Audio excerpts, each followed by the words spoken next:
also will add, I mentioned to Mr. Ryan, I believe yesterday or today, that was just put a copy of the agreement. The neighbors and Eastern University have reached an agreement on this matter, and we understand the zoning board will not take any action. I just was going to put it in the file so that the township has a record of it as well. Okay.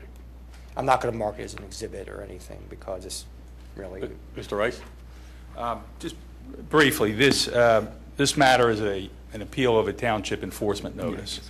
And Eastern University and the neighbors and the two parties that intervened, Colleen Price and Brian Price, Christina Peroni, have been working along with the institutions over several months now to resolve issues involving both the enforcement notice and then other issues outside of that. So based on that, the township is withdrawing its enforcement notice based on the fact that there's been an agreement. We're happy to see the institutions and the neighbors resolve their differences, and we're withdrawing this. There's no need for this board to take any action on that.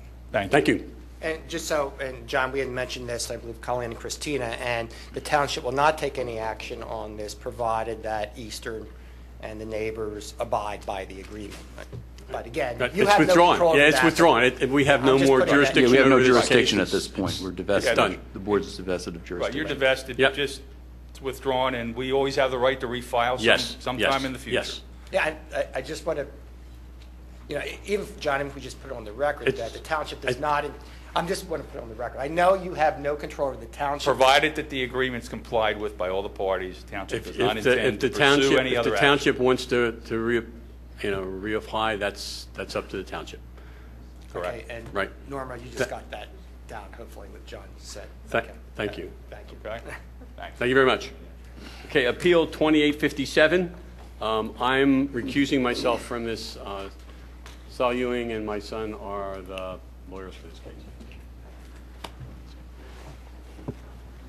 So I'm a novice at this, so we'll all bear under the strain.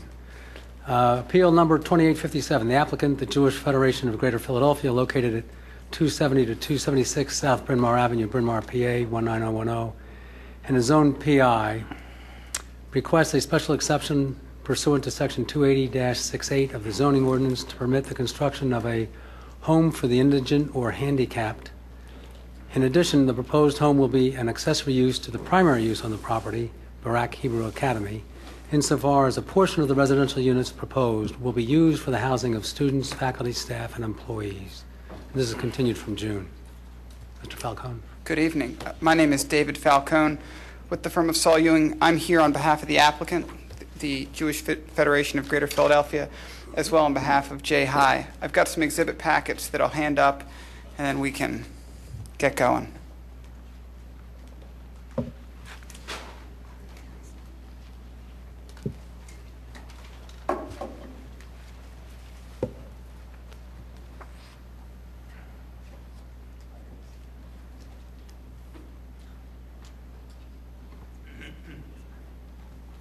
Thank you.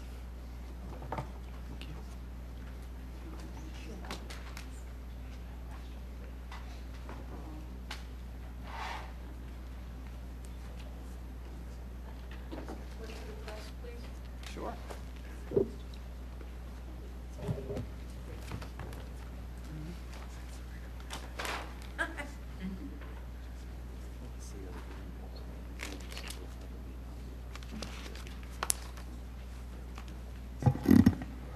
So the application,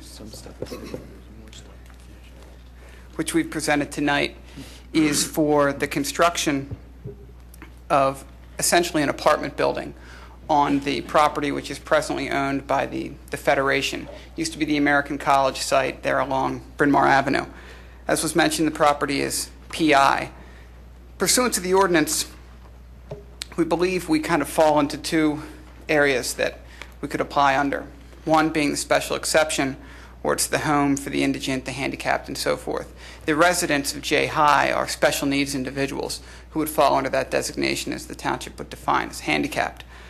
The other possible scenario in this situation deals with an accessory use whereby the residents of this facility, albeit handicapped, will, with the work of the Federation and JHI together, essentially assimilate into that community and be employed to work on campus for the Federation. That's the ultimate goal of this facility. That's kind of the goal of JHI, which is to provide these residents, these special needs individuals, with the opportunity to assimilate into a community, into a vibrant community, and to participate in the activities of that community. The message that they're trying to deliver there is to bring everyone together. That's JHI's mission. They've got lots of different facilities that they provide that are in the area. We'll have some testimony on that tonight and what they provide to those individuals. We've had a meeting with Commissioner John Nagel and with the residents before we applied for this special exception or accessory use. And we wanted to get the feedback from the township, from the residents, to see exactly how they felt about this.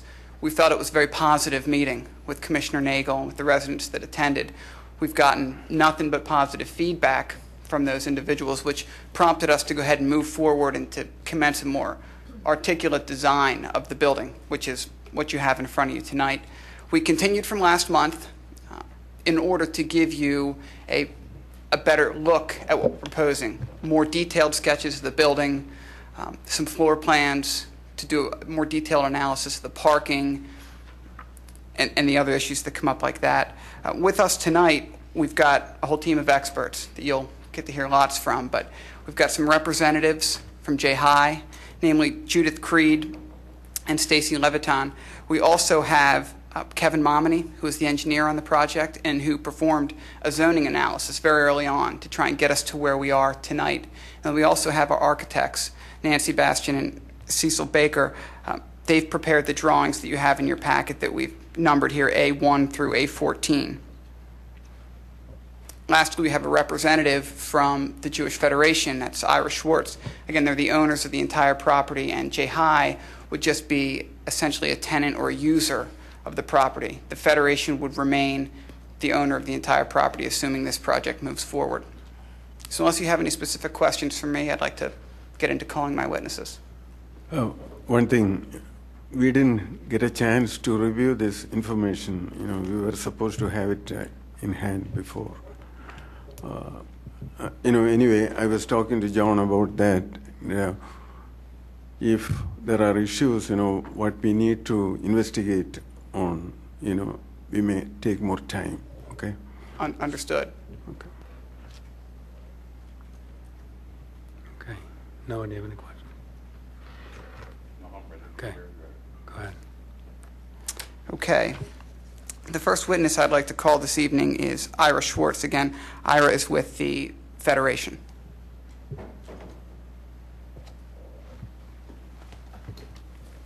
And sir, if you'll raise your right hand, you do swear or affirm the testimony you're about to give will be the truth, the whole truth, nothing but the truth. Yes. And state your full name for the record, please. Ira M. Schwartz, And spell your last name. SCHWARTZ. Thank you. Ira, if you could please state, there's no mic here. If you could please state the name of your employer for the record The Jewish Federation of Greater Philadelphia. and what your position is with the Federation. I'm the Chief Executive Officer. And could you please describe the Federation's involvement with the subject property and with this project? Yes, we own the property. We were privileged to purchase it from the American College. It's really quite a beautiful and very unique piece of property, as I'm sure all of you are aware of. What is the Federation's affiliation with JHI? JHI approached us a couple of years ago about this project, but we were actually quite familiar with the organization going back really, many years, because we have provided funds for them. They provide services for developmentally disabled adults, young adults, and are one of the most respected organizations of its kind. And so we're quite familiar with them. And actually, we're quite pleased that they approached us about this particular project, because it's pretty consistent with our mission of funding educational and social welfare programs. Excuse me, what is J High? You were mentioning that. I'm not familiar with. So the next witness we're going to call is going to be a representative from J High, and they're going to explain all about that organization. We wanted to It's an organization, okay. Yes. This, That's the name of the organization, right? yeah, We wanted to put Mr. Schwartz on first because he's the owner of the property and so forth. But I did hand out with all of your packets a brochure on J High that explains a little bit about the organization.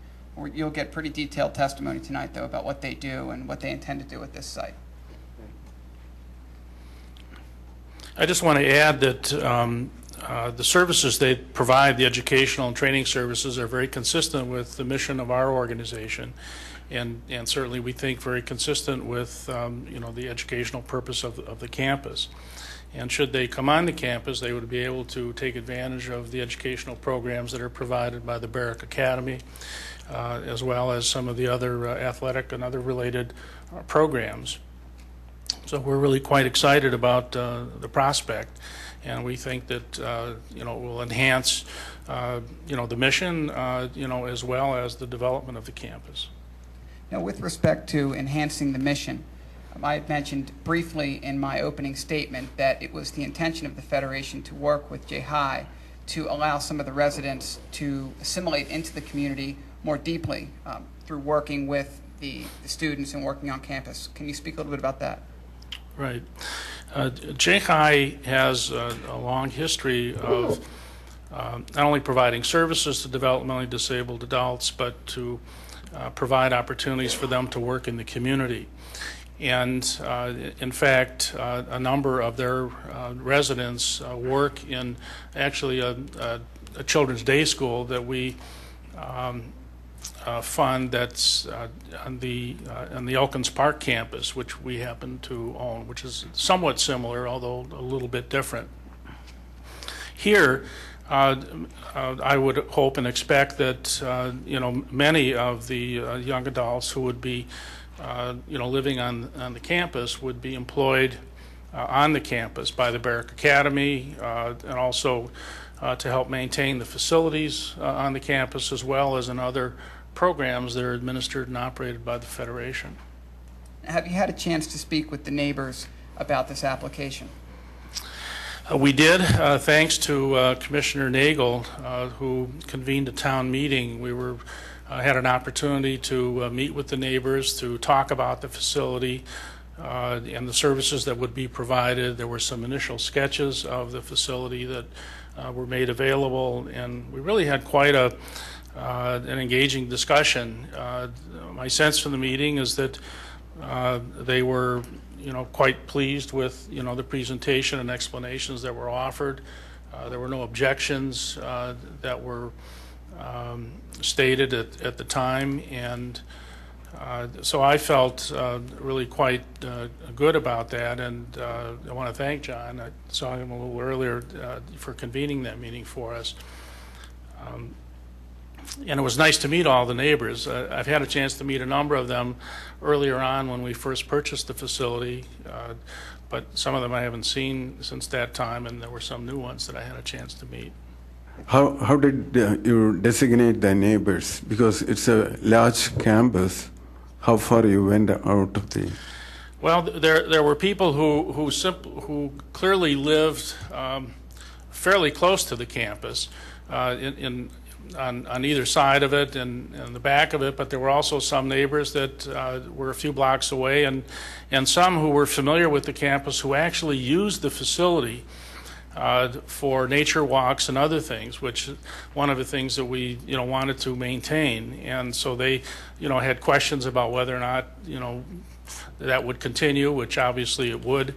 As well as a lot of the recreational programs that are offered to young children on Saturdays and Sundays. If you drive by there, it's just nice to see the soccer fields and what have you, pretty crowded, with young people playing. So that will all continue. So some were just concerned about that, but there will be no interference at all with that. So you discussed about all the plans, what you have, what Yes. are the activities, and generally they were cooperative? Yes, they appreciated the fact that the meeting was convened, that we had a chance to share it with them long before any decisions had been made. because I think at the time that we had the meeting, we were, leaning toward doing this, but final decision really hadn't been made, and I think, they were happy to hear that. Based on, obviously, your intimate knowledge with the Federation, with the property, and your knowledge of J High and their facilities, do you envision that the proposed facility would have any detrimental impact on the campus or the Federation? I don't think so. I think, if anything, it would enhance the campus. That back area where there's an entryway. I think it's a wonderful-looking facility that's been designed. I don't think it will be detrimental at all. And I think, we're excited about having J High on the campus because it's such a well-respected organization. I mean, we do our own diligence. We don't just provide funding for any organization, and we have given them funds in the past because they deliver a pretty high-quality service and are well-respected.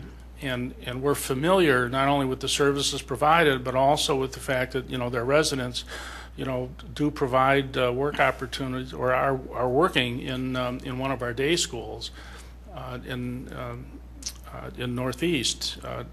So we have a lot of confidence in them, and I can tell you that the facility will be certainly very well maintained, and the services provided will be high quality. And I think it's a nice, blend.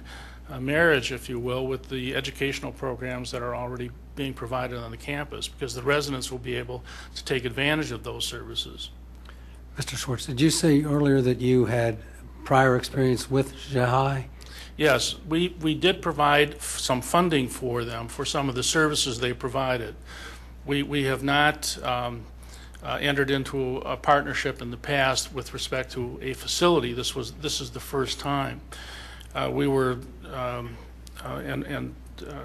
our board was quite excited and pleased when they approached us about this possibility, because it's a well-respected organization, and we feel confident that the services will be high quality, and we're confident in the leadership of the organization. They have a very good board. They have outstanding staff, and I'm familiar also with people who live near other residences that they operate, and I've talked to them personally, and I'm quite satisfied that they maintain their properties well. In fact, they even help shovel the walks, during the winter time, and cut the grass in some of the other residences. Some of the other neighbors that don't quite, aren't quite able to do it, or don't do it in a timely fashion. So I'm very pleased. So it would be safe to say then that the Federation supports this application? We strongly support this, and we will work with them to help make this a very successful venture if it's approved. And one last question, just to be clear, I mentioned it again in my opening.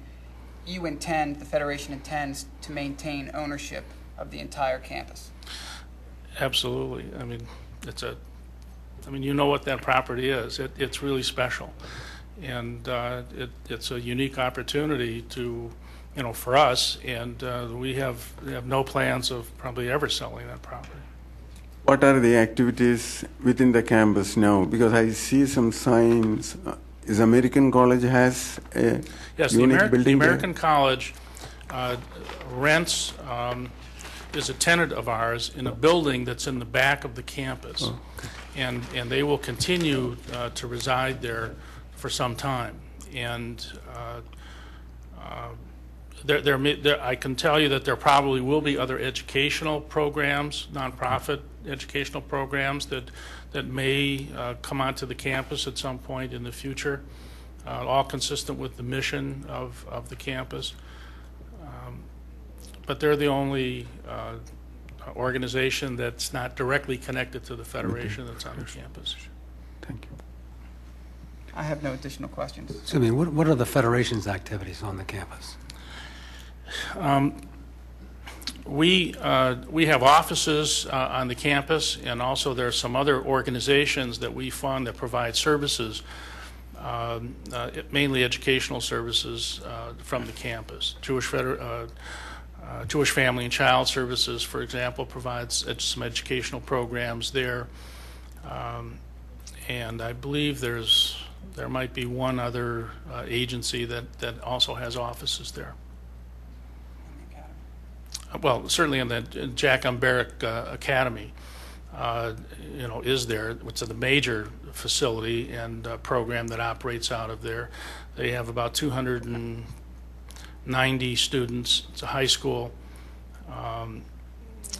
very well respected high school, and they will be, the anchor tenant for quite some time. And I anticipate that some of the educational programs that take place there will be available to the adults who will be living on the campus in the J. High facility, and some of the teachers, I would imagine, would be delivering services and programs in the new facility that would be built. I see that J. High, the facilities what you have at present, I mean not you, only 3 residential units with 6 residents. Is that the type of, the number of inmates you are thinking about, number of residents you are thinking about? I know that JHI people will be talking about. Ms. Creed will be able to speak Right. more eloquently to that question and to the residents and types of residents, number of residents they have at other facilities, as well as those that are intended to spend time at this facility. So I think I'd rather have Ms. Creed answer that. And also about the school, that's a new school, right? Isn't it? The Jack Umberich Academy is a high school that's now on the campus. How long? For the past 2 years or so, right? Since We've owned it. Since they've been on the campus for, I think, at least 3 years. Okay, they are non-residential school, right? They're non-residential, although they have residential units that are attached to it. But as of this time, it's not a residential program. Okay, now my question was just because if it is non-residential, so what about the traffic issues? Did you confront any of those issues in the past 1 year in Bryn Mawr Avenue area? We have not, to my knowledge, had any traffic problems at all. At least none have been brought to my attention. With the teachers, for example, who come and go in the morning and the evening, I've not been made aware of any extra traffic problems that have developed. At least if there's some, it's certainly not been brought to my attention.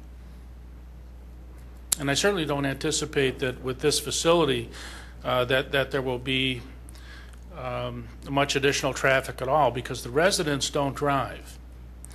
And I understand. Only thing, I was looking at the baseline condition. Oh, okay.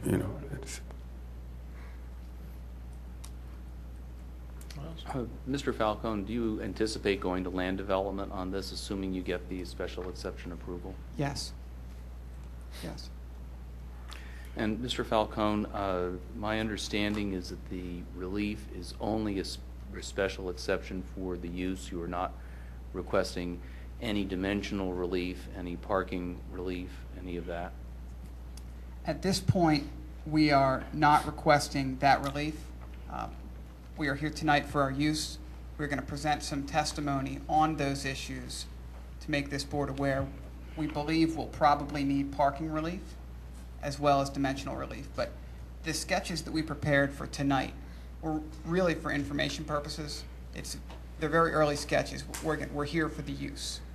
So to the extent we need that relief, we intend to come back. Yeah, but I think, what John was saying, if the traffic issue is not addressed now, the use exception, variance or whatever our decision will not be complete. So specifically with respect to traffic, this will generate little to no additional traffic. These residents don't drive. There's no residents that drive that are intended to stay in this facility. How many additional staff will be employed? I believe it's approximately 5 staff. 4 to 5 individuals. I guess, Mr. Falcone, there's nothing legally to preclude doing it in 2 steps, but generally special exceptions are, granted for an animal that people understand with some specificity. And if we don't understand how the parking works or the dimensions or other relief,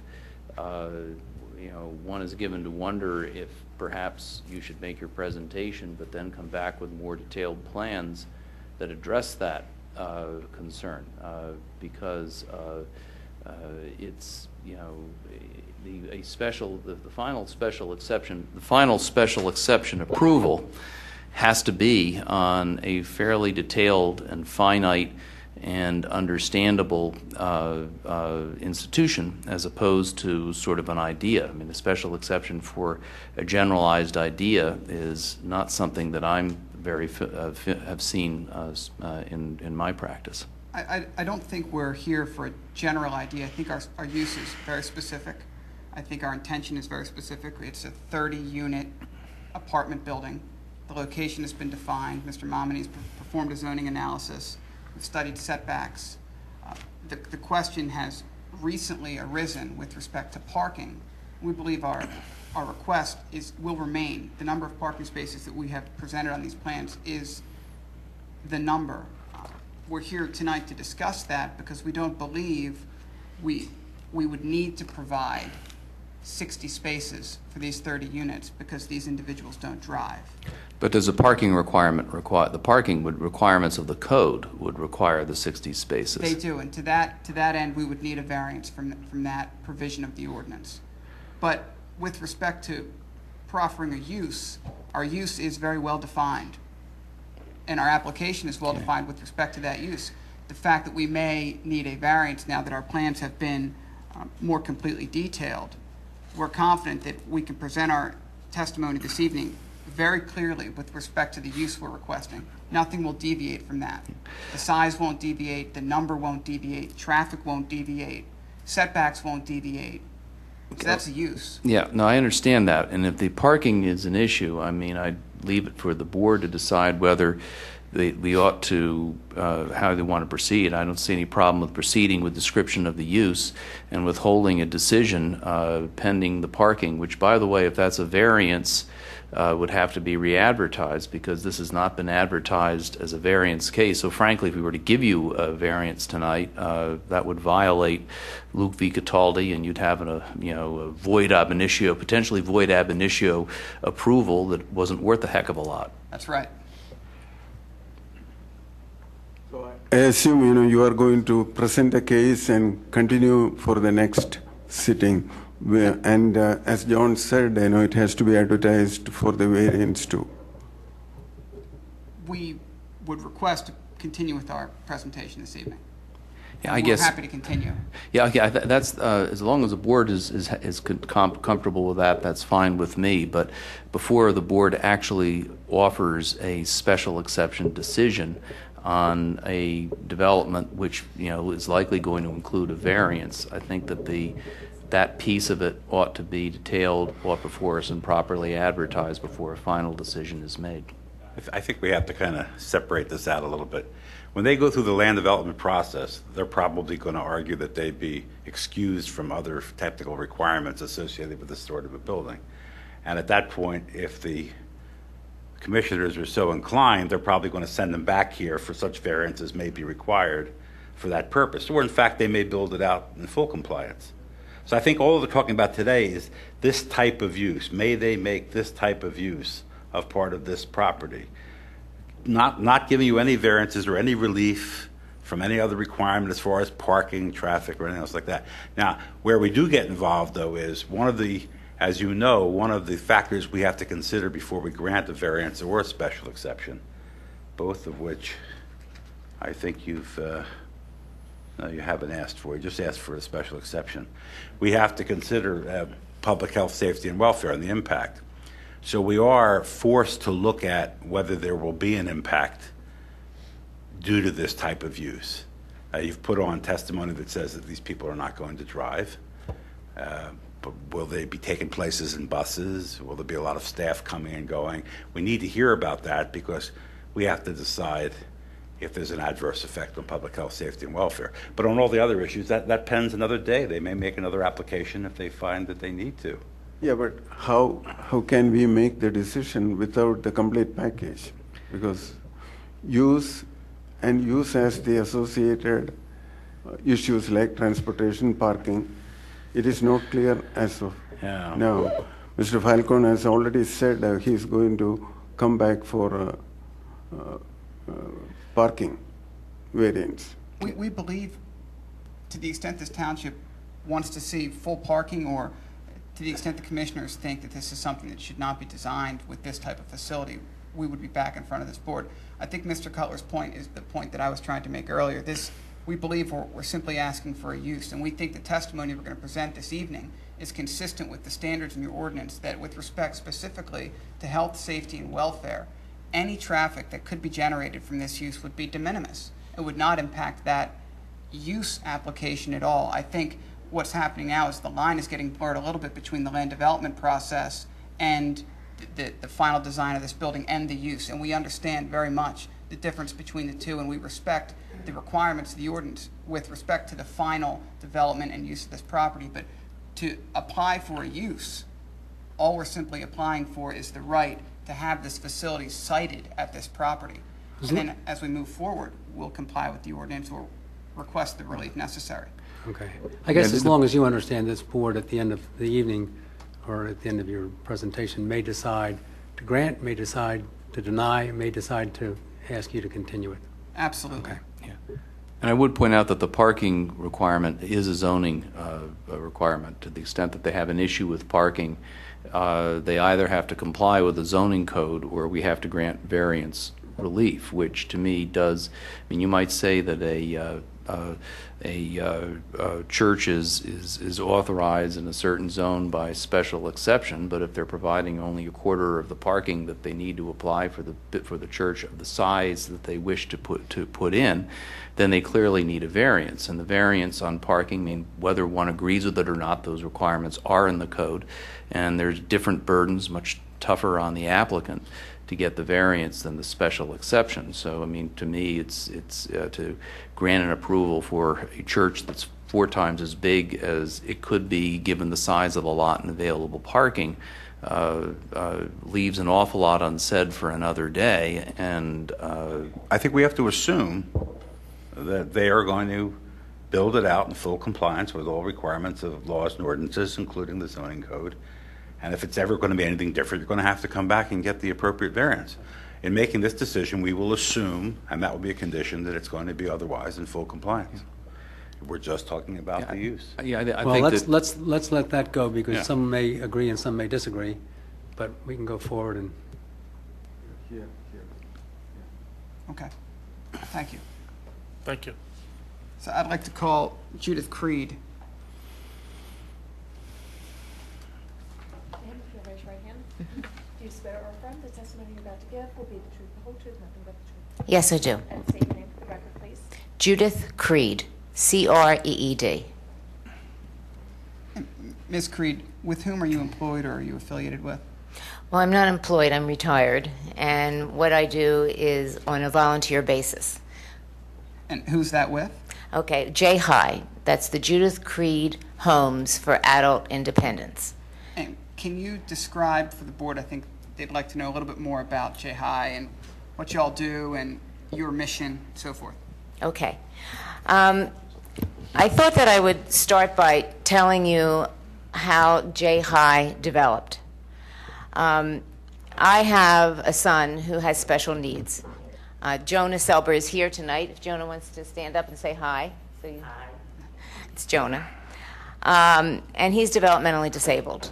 And 20 years ago, when we started J-High, and Jonah was a younger man, in this community and in every other community in the Lower Merion area, there were no after 21 years old programs for people with developmental disabilities. There was nothing. There were school programs. But once somebody became 21 years old, there were no programs for them, and the developmentally disabled need programs in order to be social and live a normal life. They need support. So as a parent, I actually started looking around in the Philadelphia area and so on to see if there were these kinds of programs, and there weren't any. Well, none that I would have been willing to send my son to. I even went into other states to look for programs, and again, it was the same result. So a group of parents and myself got together all those 20 years ago, and we decided to develop J-High. At that time, back then, the only concept we had in mind for it were group homes, where several developmentally disabled people would live together. And so we got together and we created a nonprofit, a 501c3 nonprofit, and we bought our first home in Wynwood.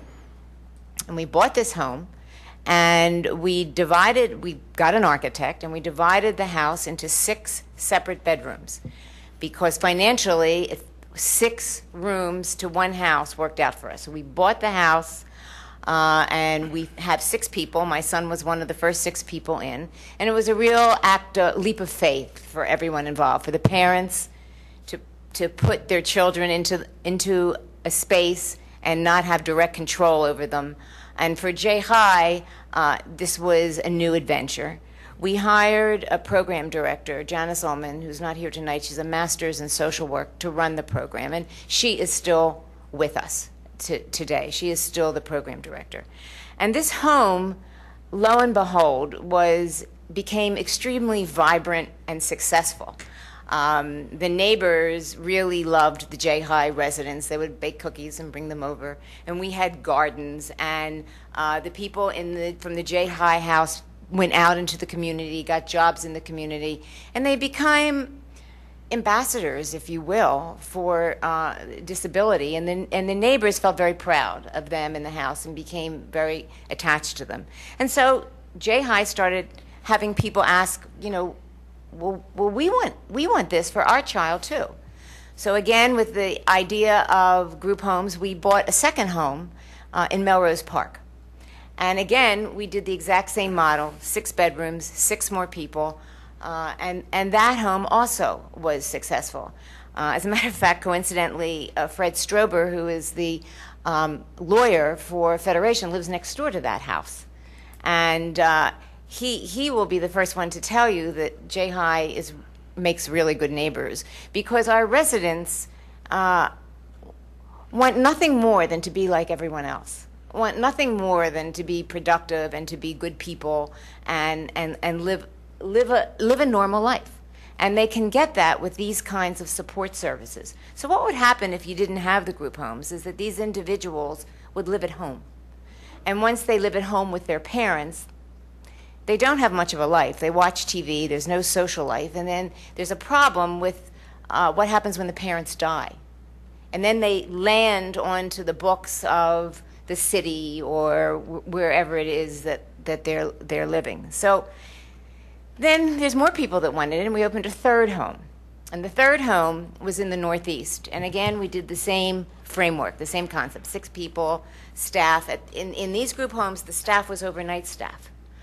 As this time went on, we were growing. We were really learning what we were doing, and we were learning how to do it well. And we were looking over our shoulders, and there was no other organization that was doing what we were doing in the areas that we were doing it. There were city group homes, but they really weren't run like we were run. And then we made a leap, and we leapt to apartments, because the burden of buying a house and going through the zoning in every neighborhood. We went through zoning variances in every neighborhood, and we passed all the zoning. Did you want to say something? Is that why you came up? No, I just wanted to come up. Stay here with me? Yeah. Am I doing something wrong? You're doing everything great.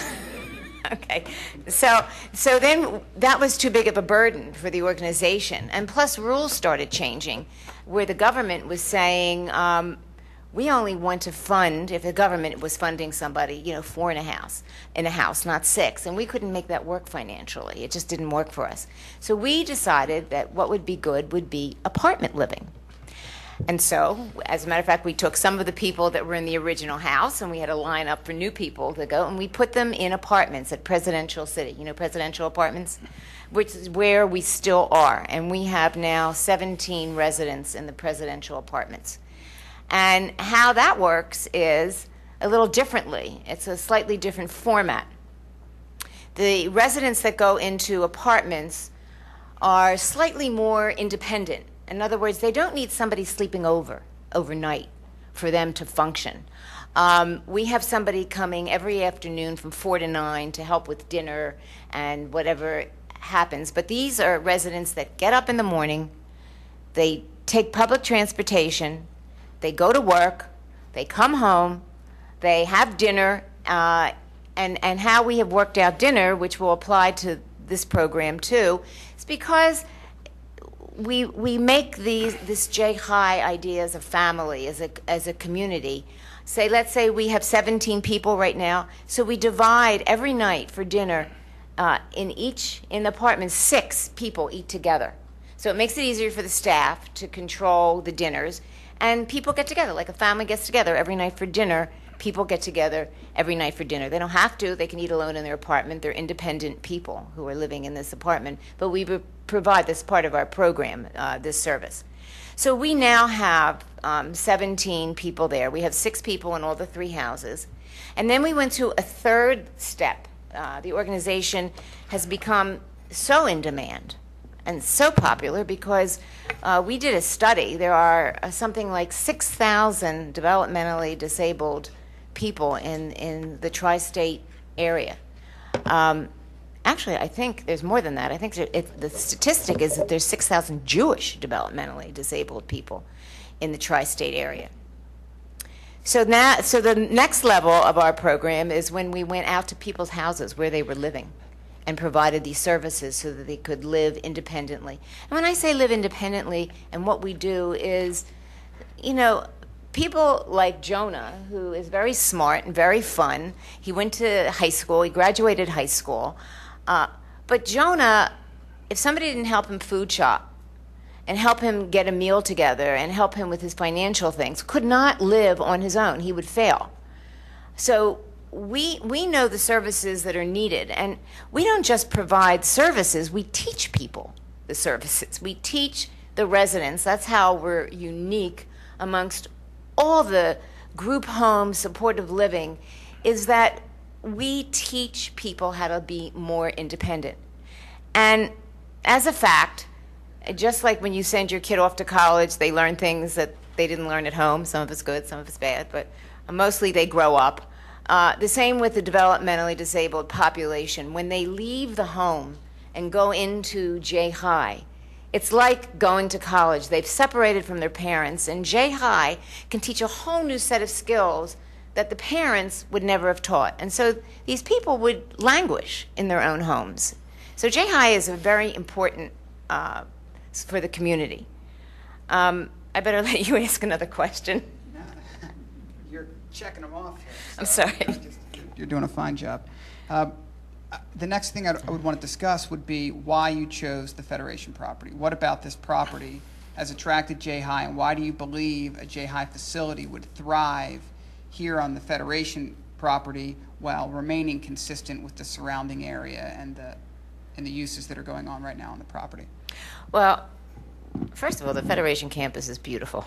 I mean, it's just a gorgeous, gorgeous property. And it provides many things that we have not been able to find in other properties. First of all, there's a sense of safety in the neighborhood and on the campus. I mean, this is a campus of students and teachers.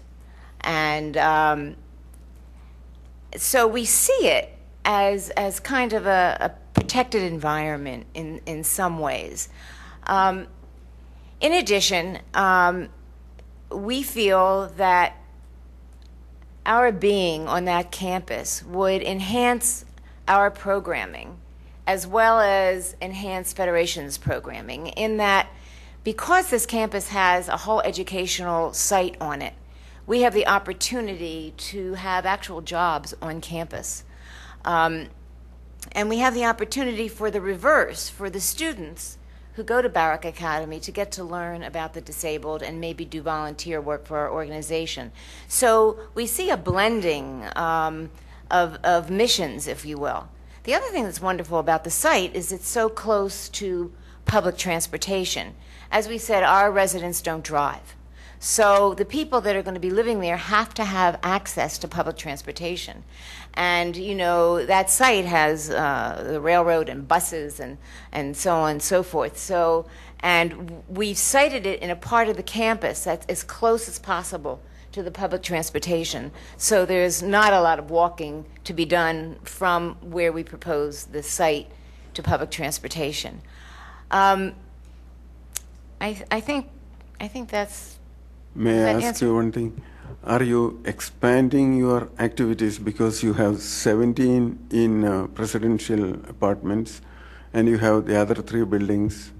Expanding our activities, what do you mean, activities? I mean, number of people? Residents. Yeah. Oh, yes, we are. We're growing. Okay.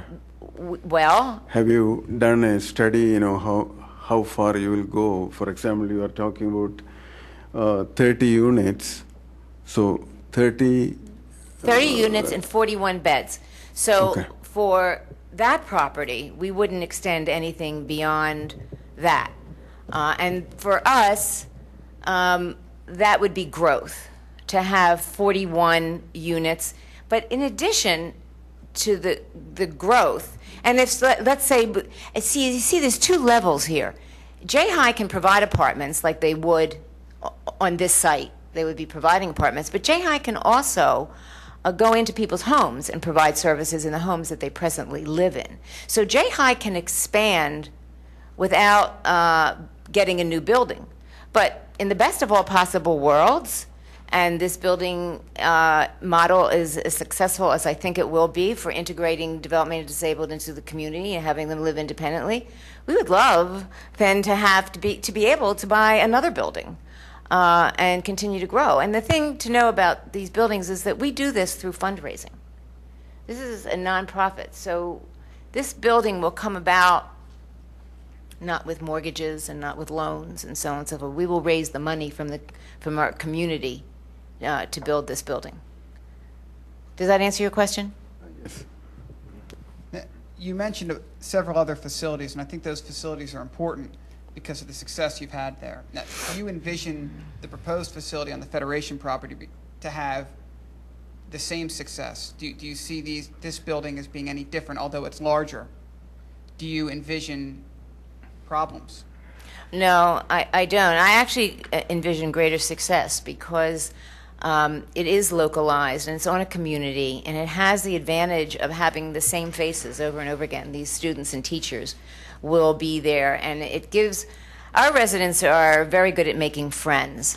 They love to make friends. They're very social and they like to help out. And so I think on this property in particular, because there's already an institution on there, I think there'll be a lot of thriving and good things. I think it will also allow, I mean, we've got all that Lancaster Avenue ability. I think the J-High people will be able to get jobs within the community. They do now. My son works at Thomas Jefferson University Hospital. He's worked there for 12 years. He's an employee. He gets up every morning, takes the bus, and goes to work. All of our residents are independent in that way. I just want to make clear, we don't, because we're called semi-independent living, really, we don't take in people who are physically handicapped. That means in wheelchairs. All of our residents can get up on their own because we're not a medical facility. We don't supply that kind of help. These people are mobile and get around on their own. But does that mean they will be staying forever in these? No, what happens is when, if they were only a forever. No, what has happened already with some of our residents who age out, if you will, when they start to need help, they move on to other facilities. We just had someone who had been with us from the very beginning move to the Abramson Center because he needed more help. What kind of turnover do you have in your current facilities? In terms of people? Mm-hmm. Very little turnover. You see, it depends what age they come in. Right. My son came in at 21. He's 37 now, and he will stay with us, as will most residents. It's so good and it's so special, and people so love it there, and it changes the lives not just of the residents but of their families. They stay until they can't stay anymore. Nobody says one day wakes up and says, "Oh, I don't want to be at J High anymore." And I would like to say, on that note, that our staff also has very little turnover. There's a lot of longevity. Ms. Creed, this is a wide age range from young adult to 60s, 70s? Yeah, well, not yet 70s, and probably not. This is a population that doesn't live as long as the regular population. But yes, to 60s. And the only upper limit really would be the ability of the person physically through physical health to function.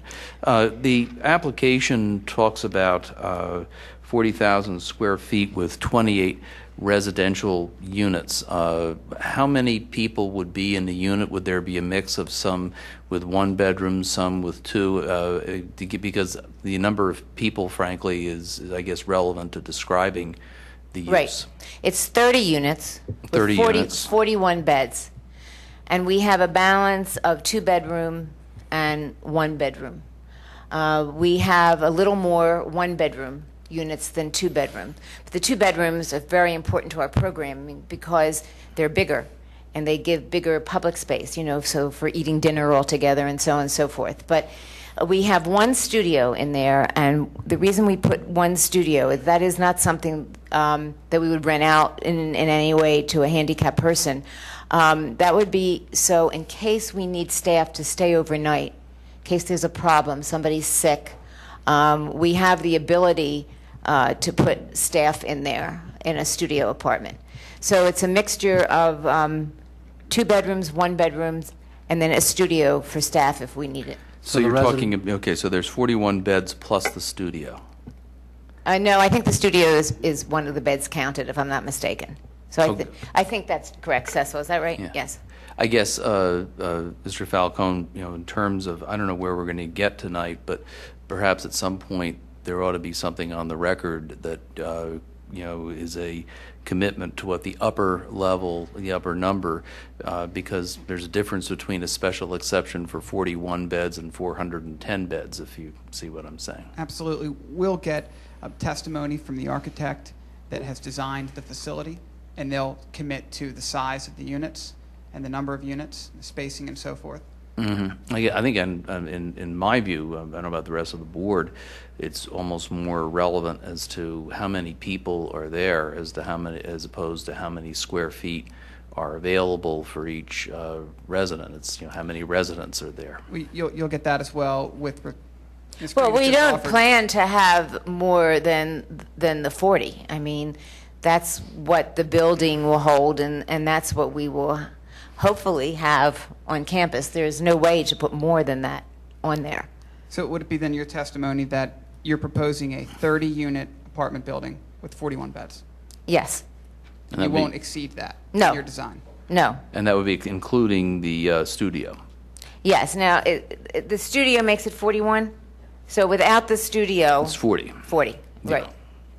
And we would agree... And that's definite. Yeah, I mean, I don't know about the rest of the board. I see no difference as to whether a bed is, the 41 beds includes a studio or not. It's the 41 that's the more relevant number to me. 41 human beings, People, yes. yeah, But 41 the one people. studio may not be occupied all the time. Yeah. Right. So maximum capacity would be 41 people. beds, 41 people staying Living in there. this facility, 30 units. I don't know whether this question is relevant. Is there any ownership for any of these residents? No, it's all rental. Well, rental part of our program. Is that what you were asking? Yes. No, nobody owns the apartments. Federation owns the apartment building and leases it to us, and then nobody else owns anything. They rent. I don't know what other word to use, but rental. It's part of a program fee. Okay. The cost of the apartment. How do you recover money from the residents? How do I what? Get money yeah. from residents? There's 2 things that happen. Some residents are supported from their counties, and we get money directly from them, or from the city of Philadelphia if they get money from Philadelphia. And some people pay privately. It's usually their parents or their siblings who pay, or some person who feels responsible and wants them in this program. Are your fees the same for each resident, or do they vary based on ability to pay? We all the time that we've been doing this, we've been doing it in a way where we scholarship or subsidize, however you want to put it, every individual about $20,000, actually. We do that through fundraising because it's very expensive to run a program like this. It's very labor intensive. You know, there's lives that, you know, we're in charge of and responsible for, and letting out of the house and go places and so on and so forth. So it's very labor intensive. And if we charged people what it costs, nobody would come. There's very few people in the world that can afford it. Actually, the figure is about $45,000 a year. And we checked out, that's what it costs to have one person in these apartments. And we were just, as we started seeing the cost of these things, we were just amazed at this, at how expensive. We had no idea when we started what we were getting ourselves into in a way. But we've checked these figures out across the country and with the city of Philadelphia. And in fact, that's what it costs. Everybody, not just us. Only we do it better. Ms. Creed, you said that the studio would be for if a staff member needed to stay over. Yes. What's the normal staffing? Time-wise? Time-wise, You in said there are 4 apartment to living, 5. they come around 4 o'clock in the afternoon and leave at about 9 o'clock at night. That would be the same, what you're doing For everybody. now would be the same as this facility? Yeah, oh, yes. Yes, that's the program that works, because the people have to be independent enough to get themselves up in the morning, shower, shave, you know, get out to the bus on time, and so on and so forth. But that's what we train them to do. We work it out individually with each one so they know how to set their alarm clocks and do all that. But you mentioned only one supervisor. You have 40. Oh, no. residents. If you divide it, I think we have one supervisor for 6 people. Is that correct, Stacy? One staff person for every 6 people. For every 6 people, we have one staff person come in at 4 o'clock. So I guess if you do the math, which I hadn't done, 7. so the most people that we would have if we filled it all up would be 7 staff people. I thought that would come earlier in. somebody said 4 to 5. Well, we did say that, but it's not correct. If it Okay. were filled, it would really be, Okay. the maximum would be 7. Another question here, you said it is non-sectarian, so there is no discrimination, I assume. Oh, that's correct. That's correct. It's thought of as a Jewish organization. It was started by Jewish people, and there were Jewish people in it originally. And in our homes, at that time, it seemed very important to the parents that the Jewish traditions were upheld, and so they started keeping the homes kosher. But once we moved into the apartment living and at home living, that got dropped aside, and in fact, we have people who are not Jewish, and we accept people who are not Jewish. We base it on function only, function and appropriateness for our program. We don't take mental health people. Their diagnosis has to be developmental disability. That includes autism. People who have a diagnosis of mental health, we don't take in because we're not trained to deal with that, and that could be disruptive. It's very important that our group be functional and happy and productive and not have behaviors around them interfering with that. Yeah, but you said autism is excluded? No, Or- included. Yeah. Included. So in those cases, somebody has to be monitoring their medical care because the medicine, who is taking care of that? So I don't know that, there's autism, not that we want to get into a medical discussion. It's a whole spectrum. And there are high-functioning autistics that can function on their own and live on their own. To the extent, I believe Ms. Creed's testimony is, it's a functionality determination.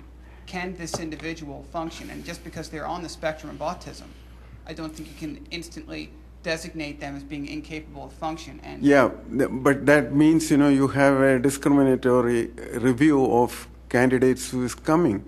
Because autism, I have 3 families having children, and they're all being given regular medication in the morning, in the evening, before they go to sleep. What I am trying to find out, when that kind of situation comes, whether you will have a discriminatory decision, whether they should can be answer that taken in question. or not. I can answer that question. People who need medication, and we have many residents who need medication, take their medications. What I mean by that is we can't give injections and things like that. We help people take their medications. My son had a kidney transplant, and he's on like 15 pills a day. And so at night, we make sure that the right medications are out, and he takes the right medications, and we train him how to do that himself. But what David was saying is correct. Any diagnosis, whether it's autism or developmental disability, goes from severe to very functional, and how we take people in is at the level of their function. They have to be able to function in our program criteria. The only discrimination, and I wouldn't call it a discrimination, it's a criteria of acceptance, is that we don't take mental health issues, because that is a different kind of training and staff person to help it. But autism is a kind of developmental disability. And so it falls under our mission statement. You know why I am reinstating that thing?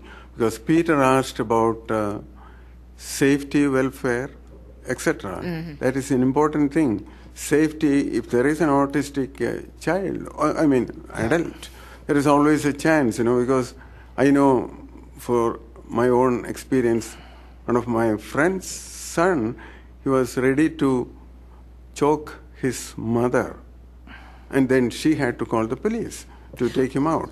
So those kinds of situations, you have to, that is a safety issue for anybody around that facility. I have to take exception with that comment for a couple of reasons. Simply because somebody has autism or any other disability, any individual can be a danger to society. These individuals are high-functioning adults. They're handicapped as per the ordinance. They require special needs. But your assumption that simply because they have that special need makes them somehow more dangerous to society, I think is incorrect. And I take exception to it because there is a history with this organization. And I'll ask Ms. Creed to provide some testimony with respect to that these individuals are not a menace to society. No, I didn't mean... No, I understand what you're saying. Because it is You're also- personal. I do understand what you're saying. You're also saying that if any resident, regardless of what their situation is, became a risk, you're going to take them out. Absolutely. And we have done that. But I think you've had specific experiences with autism, and you're coming from your experiences, and I understand that. I mean, that's how we learn about what's going on in the world. But we test very deeply, both psychologically, neurophysiologically, and behaviorally before someone comes in. And we've been 99% on this, that the people that we take in, if there is a person that seems to have a problem like that, we just don't accept them in. We have control over that kind of thing. So in these announcements, do you say it clearly, those situations, we will not accommodate We them? don't, when people come to us, we tell them Okay. that. We do that in person. Would It's it be, probably not a good idea to put too much down in writing. would it be Is helpful, there an Cora, to evaluation talk about process? their intake process? Maybe if you could describe your intake process, how you make the decisions, what are the qualifications of the people who make the intake process? I guess one question I'd like to ask at some point or later in the evening is, to the extent medicines are being dispensed, do you have somebody who's a registered nurse or somebody with credentials that would do that? But maybe the intake and the credentials of the staffing might answer some questions. Well, I could answer that. As a matter of fact, we have sitting with us tonight our neuropsychologist, Barbara Malamud, who actually lives in this neighborhood. And if you want, I'm sure we could bring her up and she could answer any of those questions for you. So she intakes. She's a neurophysiologist at neuropsychologist at Jefferson Hospital, and she sees all our residents. Plus, we have our head program director is a master degree in social work, and she does our intake.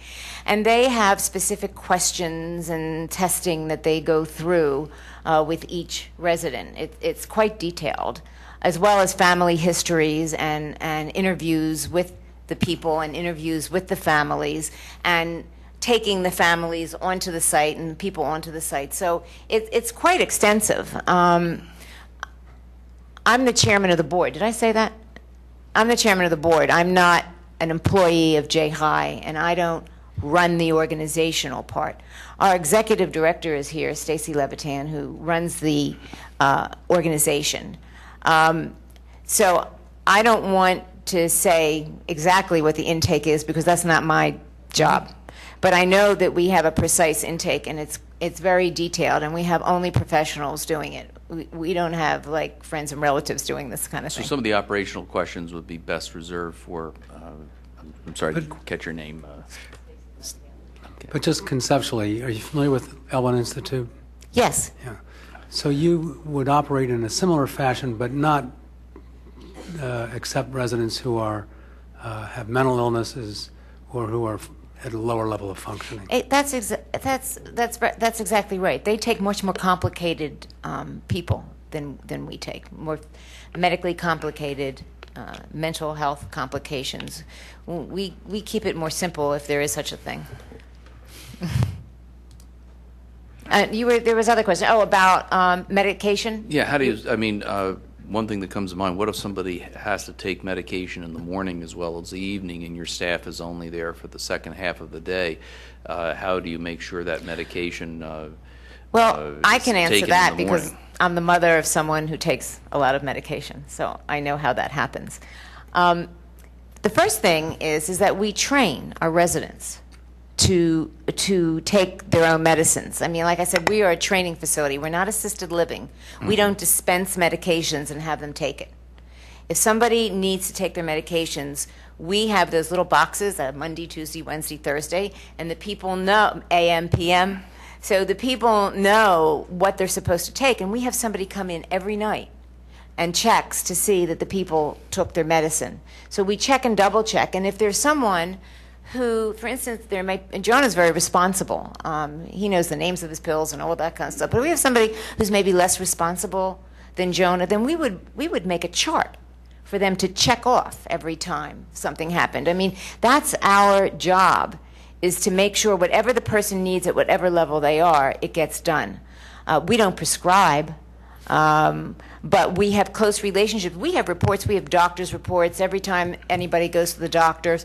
We're regulated by the state. We get licensed by the state. And so there's endless paperwork that we have to do to make sure that we're doing everything right. We also get money. We get money from the state on some people.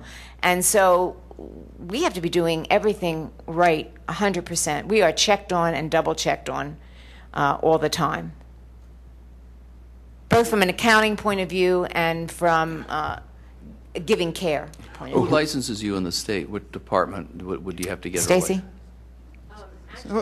So we'll have you sworn, and we'll have... We'll address that later. Yes. That's fine.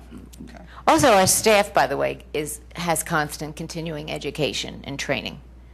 But I mentioned that. And I'll ask Stacy a little bit about the everyday operations, and I'll get into some staff In discussion. the intake and all of that. Yep, of course.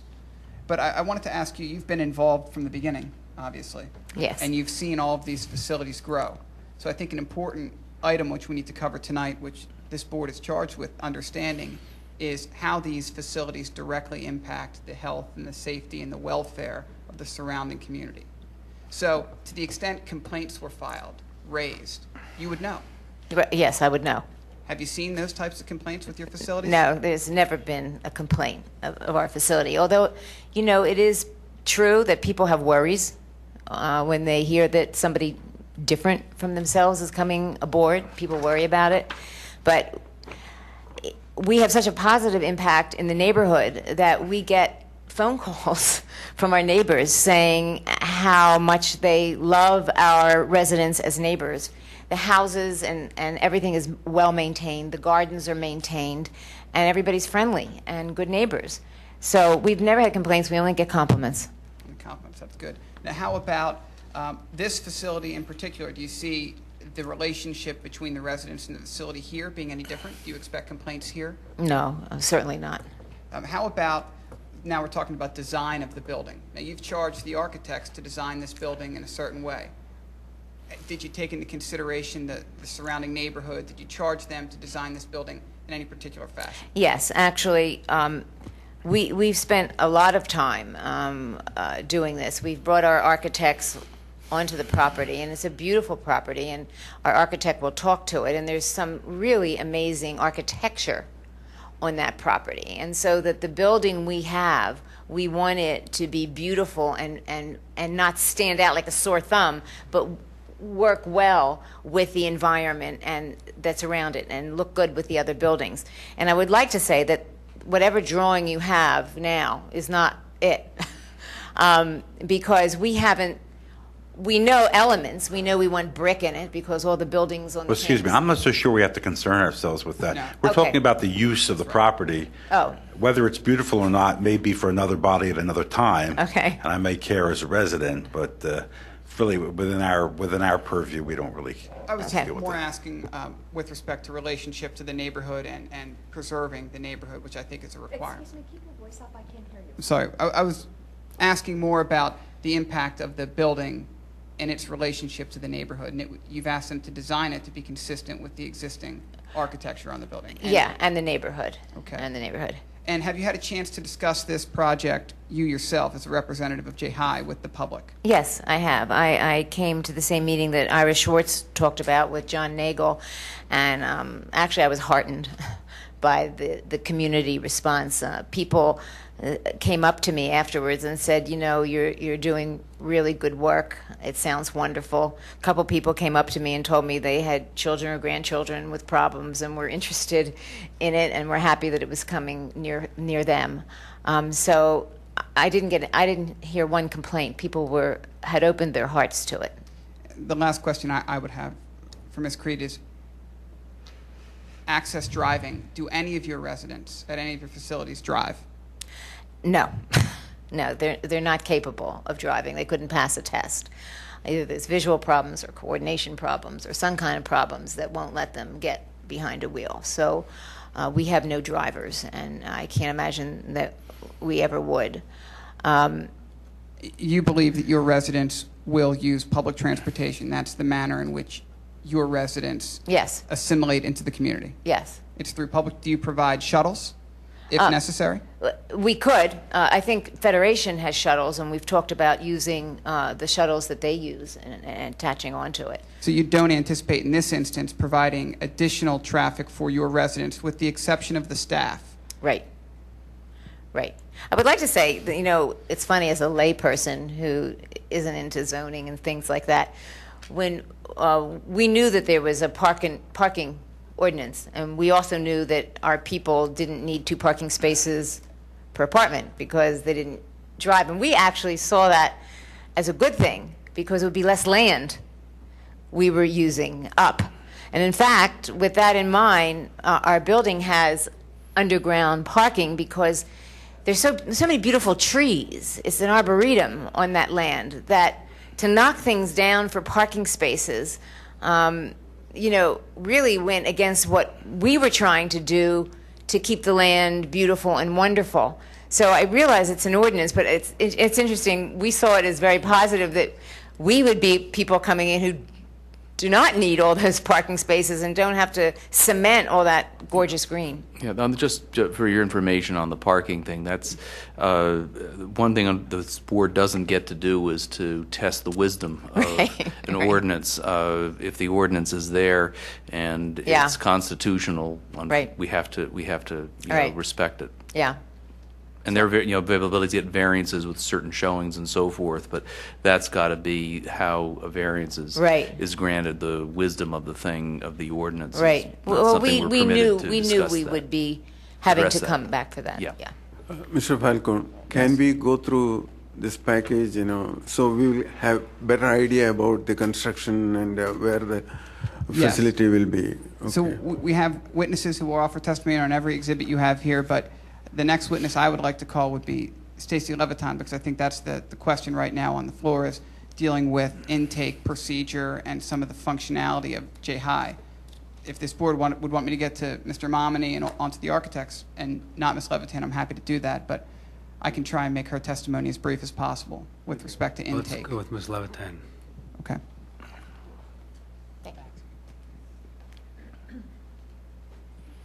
Raise your right hand, please. Do you swear or affirm the testimony you're about to give will be the truth, whole truth, nothing but the truth? Yes, I do. And state your name for the record, please. Stacy Levitan, And spell both names.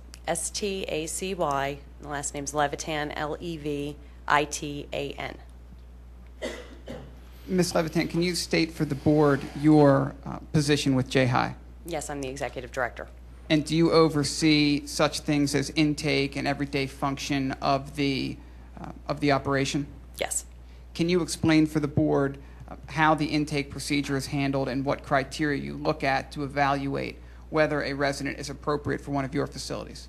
Yes, we get referrals to our program all the time, and we have an application that we've developed over our 20-plus years of providing residential services that is many, many pages and asks all sorts of detailed questions about functionality of the person and also requires people to submit all sorts of records, psychiatric records if they exist, medical records, all sorts of schooling records, different evaluations.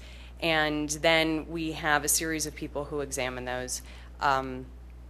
Our executive program director, as mentioned before, Janice Cooper, she has been in this field for 40-something years, and she has been with our organization for close to 20, and she reviews every application. We also have our neuropsychologist who's on the board. She reviews every application. I review every application.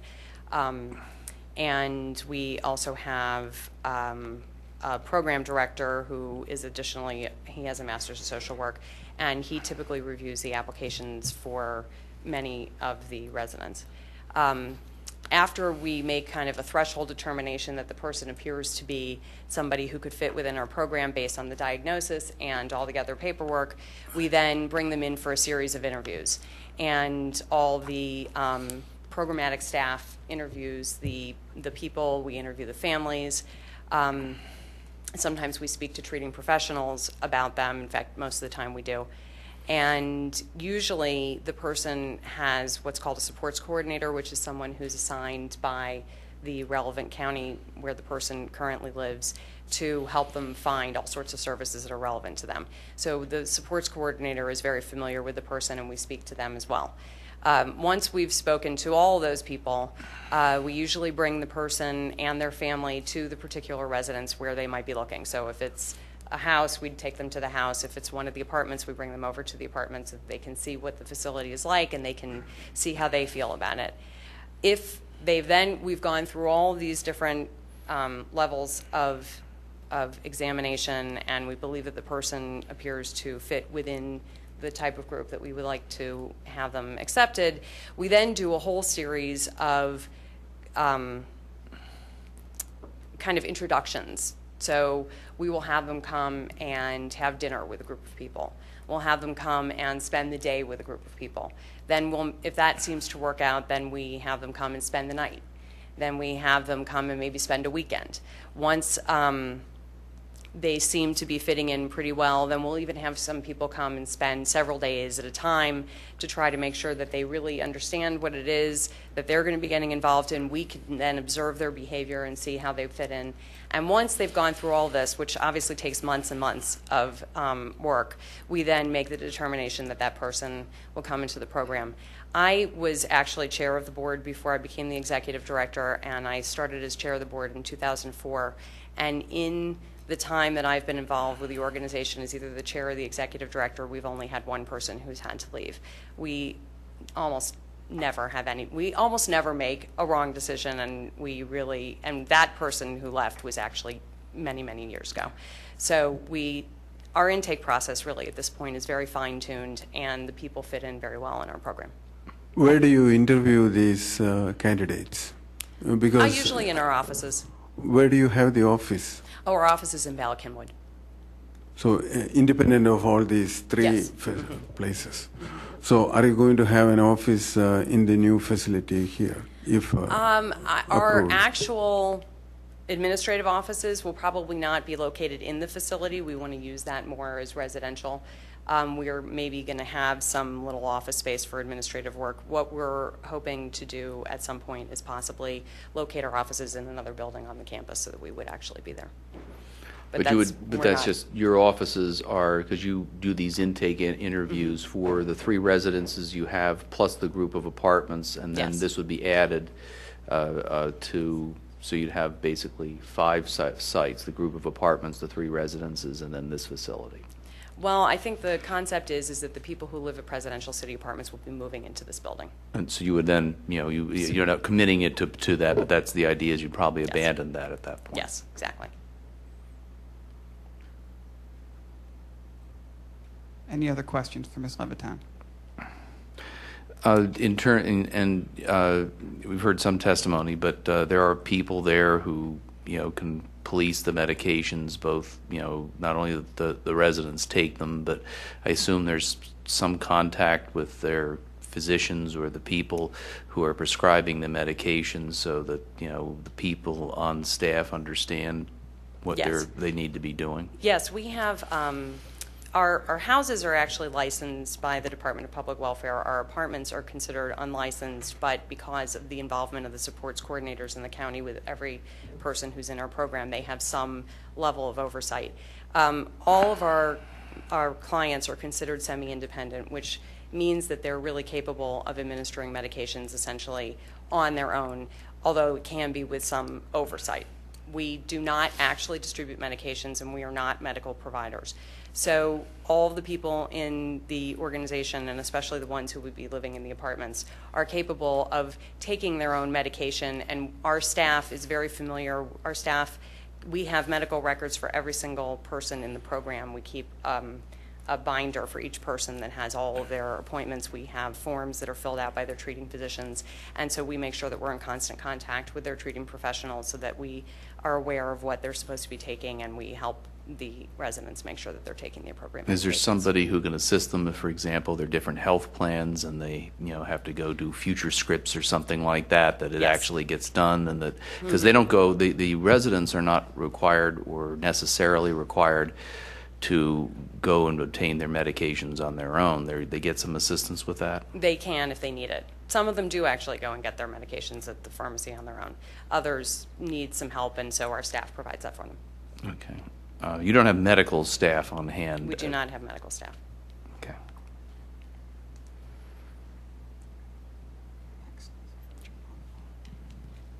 I'd like to call Kevin Momini next.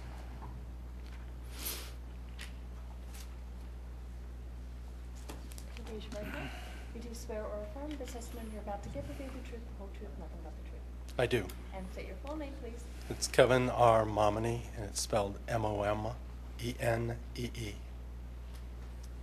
Kevin, can you state the company with which you are affiliated for the record? I am the president and owner of Momini and Associates, which is a site civil engineering firm. And are you a licensed professional engineer in Pennsylvania? I'm a licensed professional engineer in Pennsylvania and several other states, and I'm also a registered land surveyor in Pennsylvania.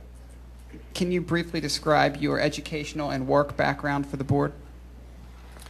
I have a bachelor's degree in civil engineering from the University of Michigan, and I have a master's degree in civil engineering with a specialty in water resources from Villanova University.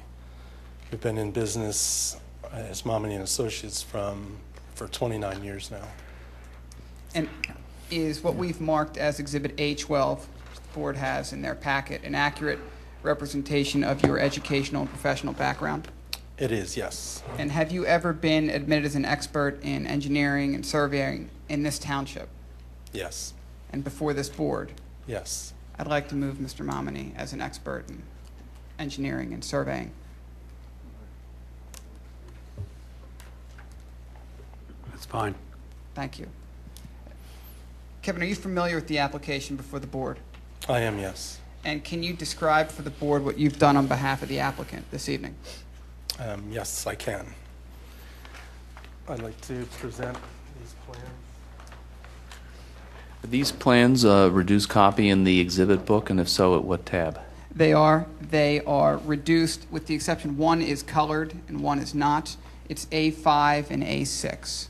Okay, and these are the same as the large plans that were included with the original application, Mr. Falcone? A6 is the same plan, except that it has some color on it to help make it a little more visible. I'm sorry, are A5 and A6 is what's marked as an existing conditions plan, and okay, fair and enough. A6 is marked as a proposed development plan. Mr. Momini has colored A6, but the plan itself, with the exception of the color, is the same. Okay. And this is A5 you have. A5 is what's on display right now. Actually, I'd like to jump right to A6 because the plans are so similar that I can point out the difference, and A6 is a little bit easier to see the features that are on the site.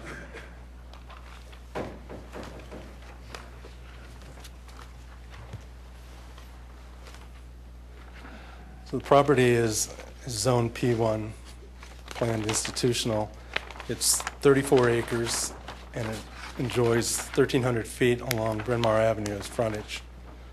On the west side, north is to the top of the plan, and to the west side is Proclamation Presbyterian Church. Off to the northeast corner are some residential properties. Along the north side is the SEPTA Route 100, and then there's some office buildings that are to the east side of the site.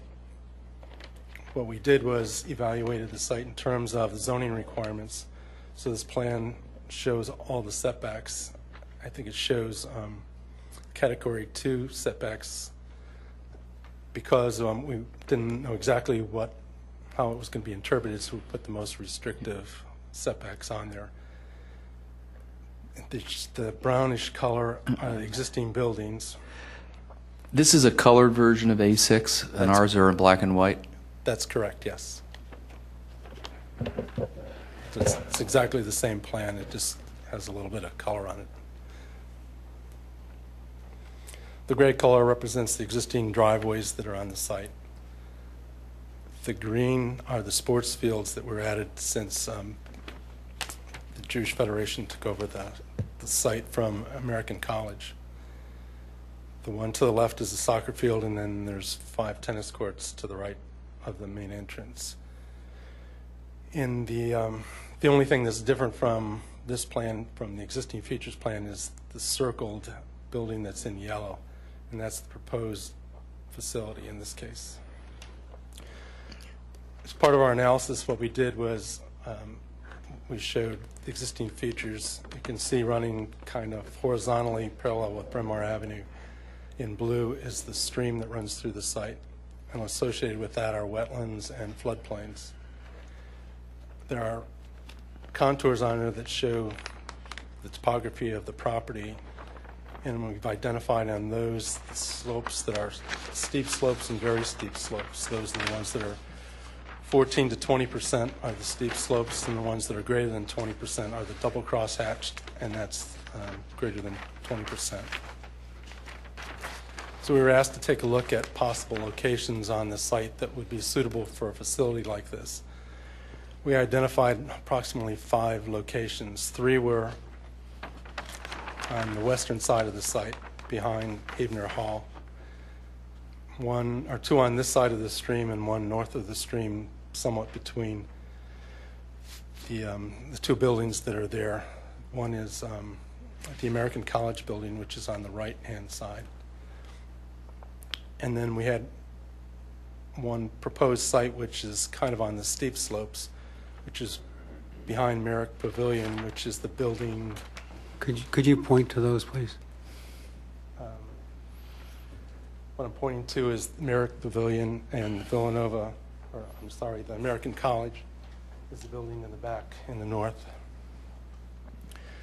Those sites were considered, but were not as desirable because of either access, location of utilities, proximity to residential neighboring properties, or even just the access to the main public transportation, which is the SEPTA station, which is just off to the right of the plan, which is in very close proximity and is used by the students of Barrack Academy.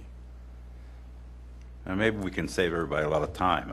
You're not creating any new access, right, to the roads? That's correct. All the existing accesses will be preserved. There's no new ones being added. Then do we care where the building is for our purposes? I don't see that it's relevant. Except whether it is in wetlands or steep slope. That is part of our. But I mean, we're not being asked to grant any variances to steep slope requirements. We're just talking about a use. Well, may they make this use a part of the property? So since it doesn't create any new access to the roads, do we really care where on the property it is for this purpose, for what's before us? Well, I think that you actually, a special exception should be a plan of specificity, not that the site, the facility can be sited anywhere in a large property. I mean, in my experience, there's got to be some degree of specificity about generally where, in other words, if the location is going to be where it's shown, a special exception for that would not include one up here. In my view, special exceptions require some degree of specificity. If it's just a use special exception? Right? I'm unaware of a sort of, you have a special, I mean, they may go to the Planning Commission as a result of discussions there. They may wind up shifting the footprint 10 feet over. Well, there's a difference between shaking it 10 feet over and a difference between shaking it 500 feet or more. I mean, in my experience. Maybe we need to know where you plan to put it and what the ramifications of that are. The desired location is within the circle that's shown, and specifically in the footprint of the area in yellow, which is the proposed building site. So that may change in configuration or slide a little bit one way or the other, but it's in compliance with all the setbacks. It doesn't disturb any of the steep slopes or the very steep slopes. Mr. It's Cutler, not within the wetlands or the floodplain.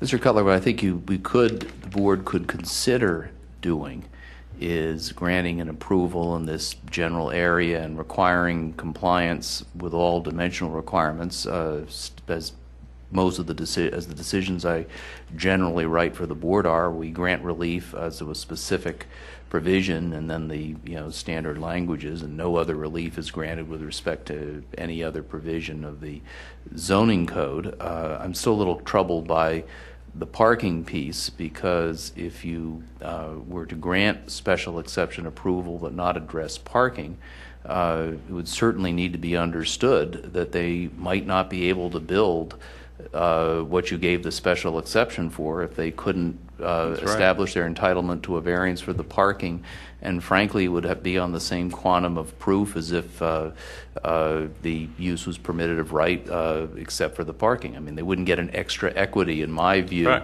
for a special exception for a building without having addressed the parking issue. And I think we can trust the township engineer, the building officers, the zoning officers, the planning commission, the board of commissioners to deal with all the other issues that you're putting at the right place in the right way. Yeah, but they'd have to put, if they come back to us, all I'm saying is that this, Mr. Falcone, to be candid, this board would not be able to grant an added equity in terms of granting variances, to close a gap of hardship or some other gap of or some other shortfall in the applicant's burden, just because we gave a conceptual special exception approval to the use. I mean, the variance would have to stand on its own like any other variance case without any added equities because of the conceptual special exception, if that's the way the board chooses to go.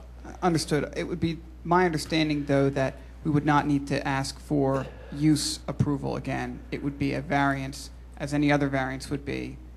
Oh, no. If you need a parking variance, hypothetically, that's not a use variance. That's a parking. That's a dimensional variance, and you would be subject to the standard Hertzberg-Talkish requirements which are for dimensional variances, which are a little more relaxed, although not a lot more relaxed than a use variance. So it would be the same thing as, let's say, hypothetically, the use is permitted of right, but you're short on parking.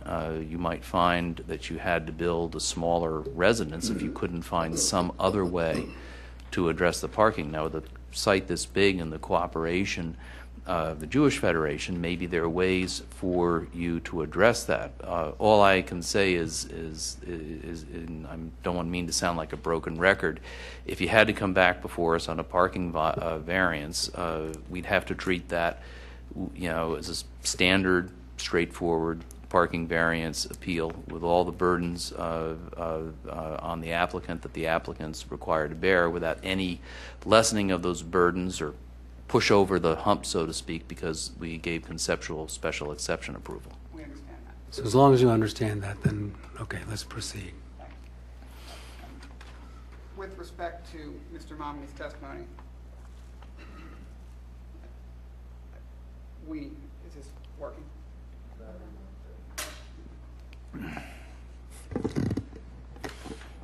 We can shorthand this presentation then. I still think it's important to talk about briefly this location, because I think it speaks to our impact on public safety and welfare and overall development consistency. And I think those are standards we need to meet for a special exception on use. I agree, and I think that we were talking about a special exception. That the special exception is for a building in this area, and there'd be a little bit of play, but it's not for a building at the far northwestern portion of the site. You're in the southeastern portion of the site in the approximate location that you've shown. That's right. It is our intention, based on Mr. Momini's zoning analysis, that this is where our building, should it be approved, will be located. And for all the reasons that Mr. Momini elaborated on, location to public transportation, location on the site with respect to access, location with respect to neighboring residential properties, this was what we believe to be the most important location for this development in order to assimilate into the campus. And I would just ask Mr. Momini then to opine as to whether he believes this location in this building as proposed would be consistent with the surrounding neighborhood and would not be detrimental in any way based on the location and the size and so forth. I believe this is the best location for the building because it has the least impact to the neighborhood. It has very little impact from the visual impacts from people traveling down Bryn Mawr Avenue. It's close to the Barrack Academy site, so it has the interaction available. And because of its proximity to public transportation, it's an ideal site. And you believe it would promote harmonious and orderly development? Yes. And you think that the use is consistent with the testimony you've heard tonight with the character of development surrounding the Federation property? Yes. Do you believe that it would substantially injure or detract from the use of the surrounding property or the character of the neighborhood? It would not. Are you aware of any traffic that would be generated from this project? Because the residents wouldn't drive, there would be very little traffic generated because of the project itself. And no new access points? No new access points. Would you determine that the facility is reasonable, logical, efficient, economical extension of public services and facilities? Yes. Mr. Falcone, there is a traffic issue here. You cannot say because they don't drive doesn't mean that there is no traffic generated by the unit, by the facility. I think, and Mr. Momini can testify based on his experience as an engineer, any traffic generated from this proposed building would be de minimis. I don't think you... For how many staff will be there and etc. So we've said there'll be 7 staff, Okay. 1 staff person per 6 residents, and we can bring and have that testimony put on again, but I think it's pretty clear. Okay. Based on that type of traffic, Mr. Momini, in your experience as a professional engineer, would 7 cars a day produce, in your opinion, detrimental traffic impact at this site? In my opinion, no. How many vehicles access the site on a daily basis now? For the overall campus? Mm-hmm. Dominic, you have an idea? I'm asking Dominic, he may know.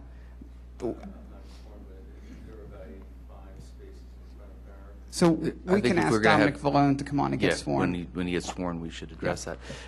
Is the access the main entrance, or is it the one that's closer to the P&W The main access for this property, for the school, or for this use? for this use? It would be the main access, which is the one central to the Okay. campus on Bremar Avenue.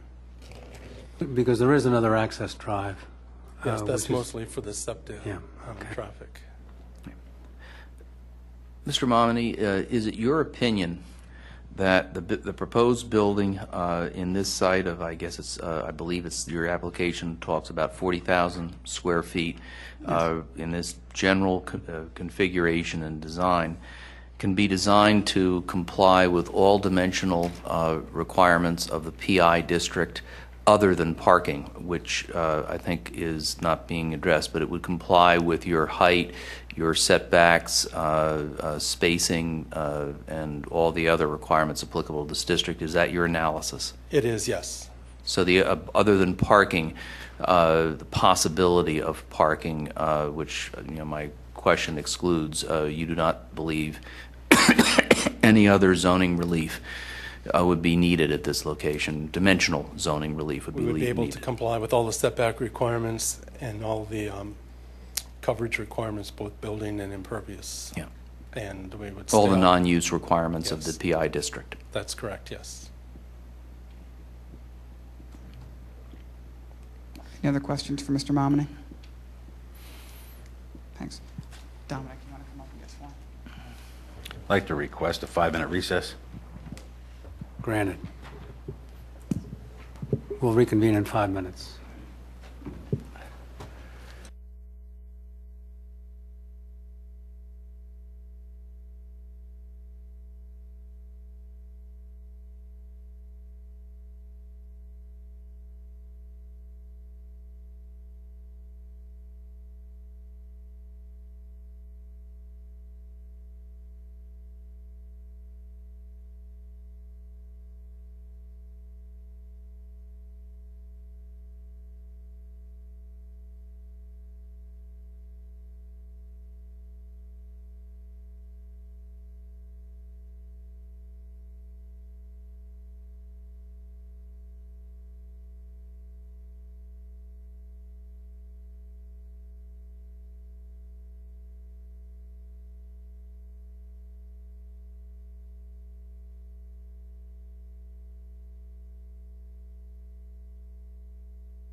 Record?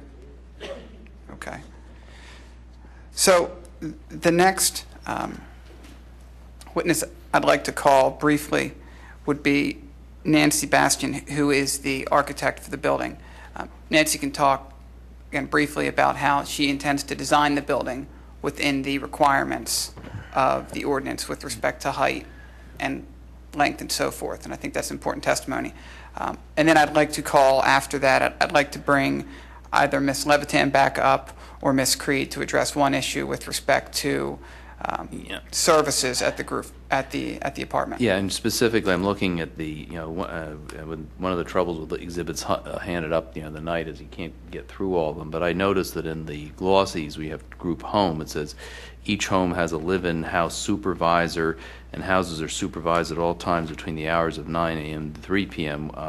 The testimony we've heard tonight is that there may occasionally be a live-in supervisor, but generally not, and that the staff actually comes in only from, I think it was 4 to 9 or something like that. Now, whatever it is, but there is an inconsistency between the glossy and Well, I think they have two different glossies. One says apartment program, one says group home. Okay, The apartment program just talks about the 4 to 9. That's okay, correct. I see. There it is. Okay, And so the this is- testimony, this the testimony There are says two 49. separate programs. I see. So the, And this okay. is an apartment house. So this is not regarded. This is regarded as an apartment house. Okay, That's correct. yeah. And some of the other facilities you heard them describe are houses and homes. This is a different animal per se. Okay, well, this is an apartment, then the glossy is consistent with that. Is that sufficient? Do you need Ms. Levitan to offer that testimony? It's sufficient for me unless the board wishes to pursue it. Fine, okay. So, Ms. Baston, if you'd be sworn. Ma'am, you do swear or affirm the testimony you're about to give truth I do. and state your full name, please? Yes, it's Nancy Bastian, Bastian. And Ms. Bastion, for the record, the name of the company with which you're affiliated Yes, it's Cecil Baker and Partners. and your position with that company? I'm a partner in the firm. And is what we've marked as Exhibit A14 an accurate representation of your professional and educational background? Yes, it is. Can you briefly describe that for the board? I'm a registered architect. I have a little over 25 years of experience, and I'm with Cecil Baker and Partners for over 20 years. And I have I guess my expertise and my real enjoyment in architecture is designing housing and working with people, and lots of times people with special needs and low-income housing. It's sort of an expertise I have. So you've prepared plans or drawings for this project? Yes. You would describe yourself as the individual in charge of these drawings and so forth? Yes. And the design of the building? Correct. And you've been charged with that design by J. High? Yes. Yes. Are those drawings what we have marked exhibits A7 through A11? Yes, they are. And have you visited the property? Yes, we've been to the property several times. And can you describe for the board what you're proposing in your drawings and plans? Sure. I'll walk you through real quickly, briefly here.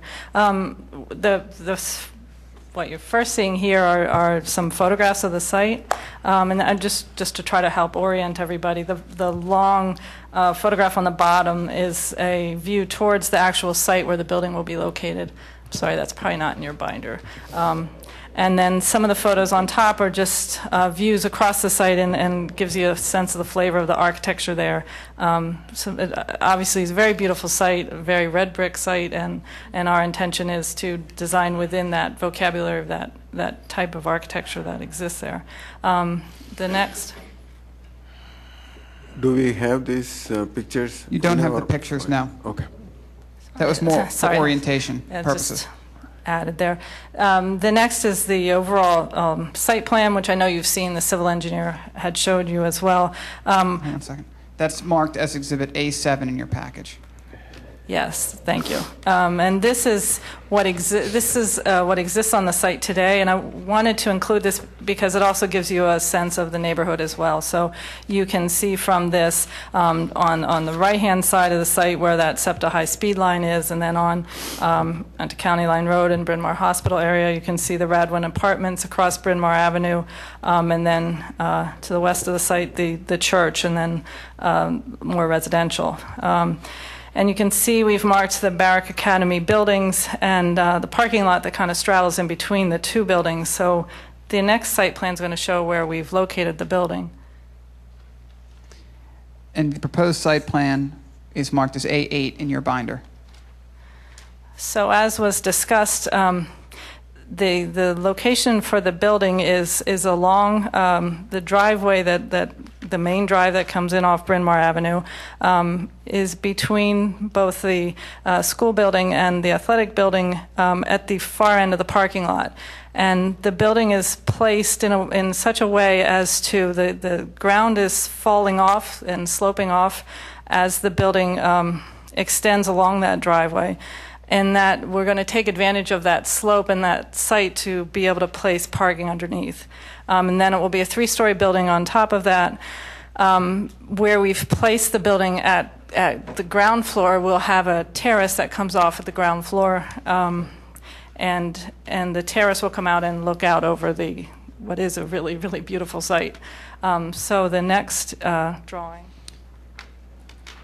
is Exhibit A9 in your package. It's another proposed site plan, but zoomed in a little bit. Yeah, so now we're getting closer to the building. You see the existing parking that will remain, but where we've sited the building, there are approximately 20 existing parking spaces that we will take away in order to locate our building here. And I'm sorry, yeah. This is the parking that now exists. Thank you. Here is the Barrack Academy Athletic Building. This is the Barrack Academy School Building. Here are the tennis courts. So here is where the building is sited. The plan before that showed that there was some existing parking there that we are eliminating in order to place our building. You come into the building at this top point, which is where the grade is highest and fairly level here. And we really sited it this way because we'll be able to place a nice terrace directly outside of the building, as I said, where the view really is just spectacular here on the site. And by siting the building in this way and with the grade falling off this way, we're able to come around and place parking underneath the building, and we'll have 20 spaces underneath the building. In addition, we're adding 13 new at-grade parking spaces. So we're adding those in addition to the 20 that we're putting in the garage below. And now I'll go to I believe next is the basement or garage level plan. And again, as I said, you'll be able to drive around and take advantage of that slope falling off and have parking underneath the building. We'll also have our elevator come down to this level. We'll have trash come down to this level and a utility and mechanical space at this lower level. And that's A11, that plan that she was mentioning there. Oh, A11A. A11A. Yeah. And now you go to the next will be our proposed first floor plan. A11B. And as was said, this is going to be a mix of 1 and 2 bedroom apartments with the 1 studio apartment. And the real design intent here is to create a real collegial atmosphere where we really want to encourage community and encourage and make it so that people have a chance to really socialize and get to know one another. So on the ground floor, you'll come in, there'll be a drop-off. Again, this is right next to where that parking is, so people could be dropped off, and can come in and through a vestibule into a lobby, and there'll be a great room. And it'll be a wonderful place, like a really big living room where people will be able to gather, watch movies together, and that'll connect out onto a terrace, which will come off of this side.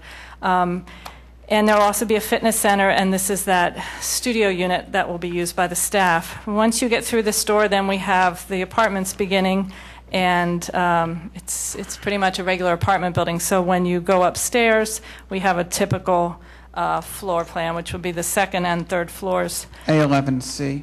Again, we have a mix of the 1 and 2 bedroom units.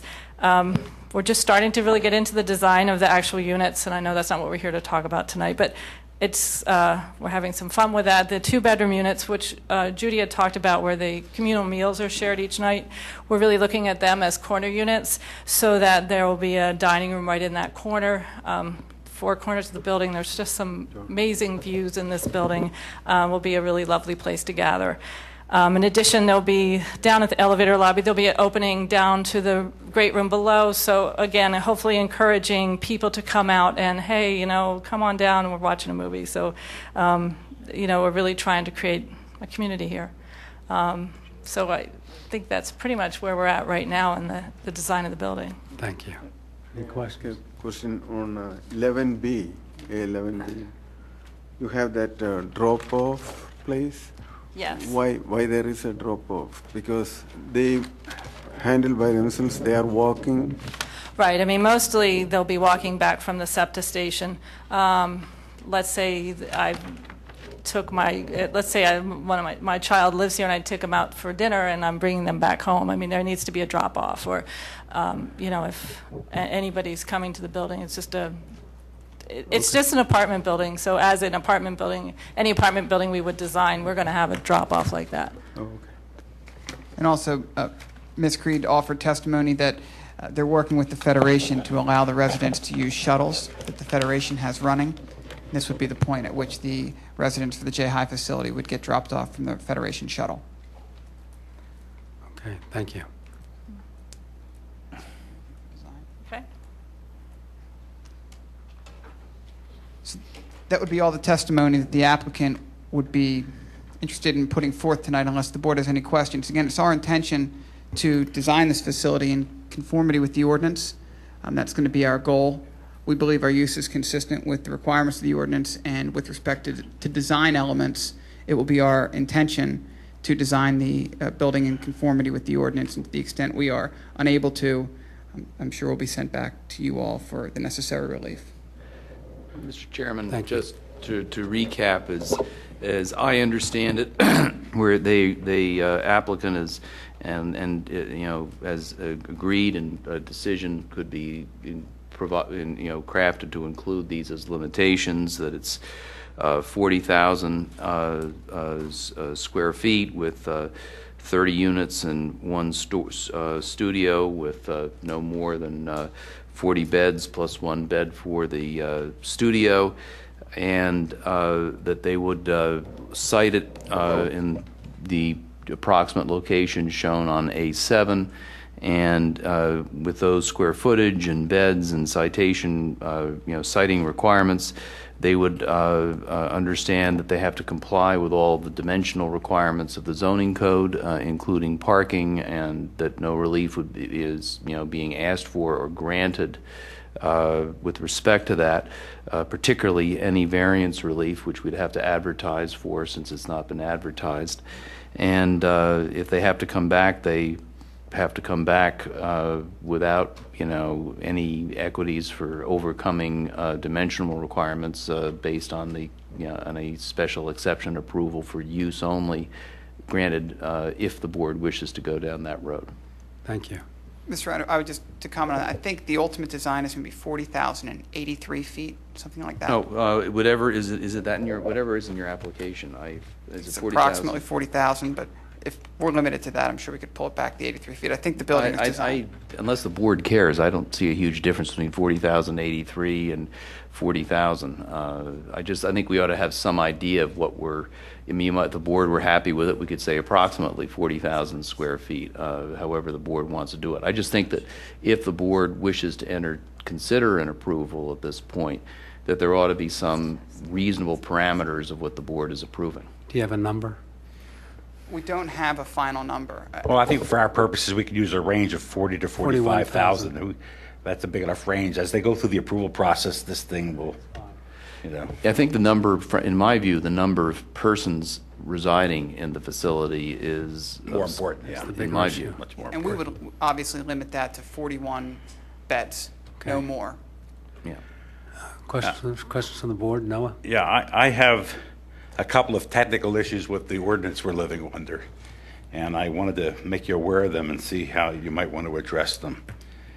We know we have many different zoning districts in this township, and they all talk about what uses are permitted. And in most of those definitions, it says any of the following uses, and it lists anywhere from a couple to many. In a few sections, and in this one in particular, it says for any one of the following purposes. And your client is making use under A as a school properly. And this would clearly be a B use, and if I believe it falls within the B use category. But that would mean more than one use. So I think the only way to get around that would be to say, well, this is an accessory use to the A use, because you haven't asked for a variance, so we can't grant you a variance to make an additional use of the property, given the ordinance we have to live under. Right. So if it's going to be an accessory, we have to look at 28068C, accessory uses of the same lot. Obviously, 1 doesn't apply. That's playing fields and recreational facilities.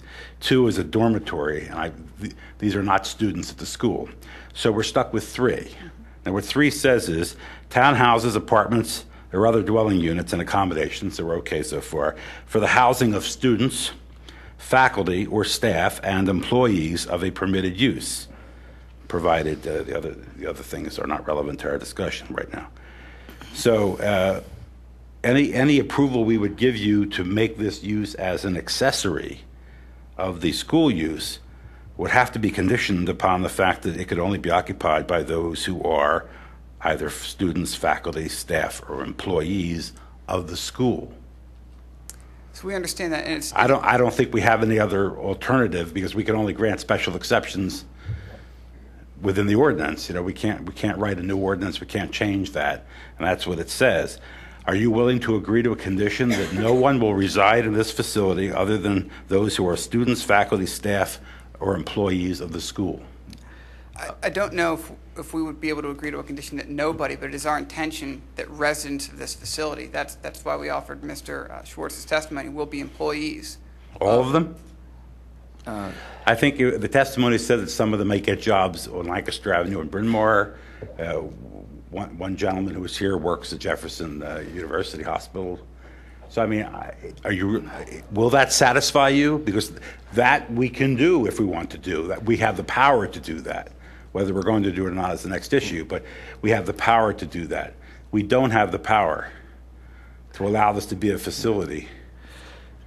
No, I'm not convinced that that's the necessary. This is the Section 113 of the Philadelphia Zoning Code problem. You may have one principal use and only one, which is a provision in Philadelphia that stated at the beginning of their code that you can only have one principal use. I'm a little hard-pressed to apply that here. I understand what you're saying for any one of the following But purposes. our ordinances... No, let me finish. Our sections vary, John. A lot of them just say any use. No, please, let me finish. Because some of these, the A uses necessarily commonly encompass some of the B uses. For example, a medical or health center is a common component of a medical school or university.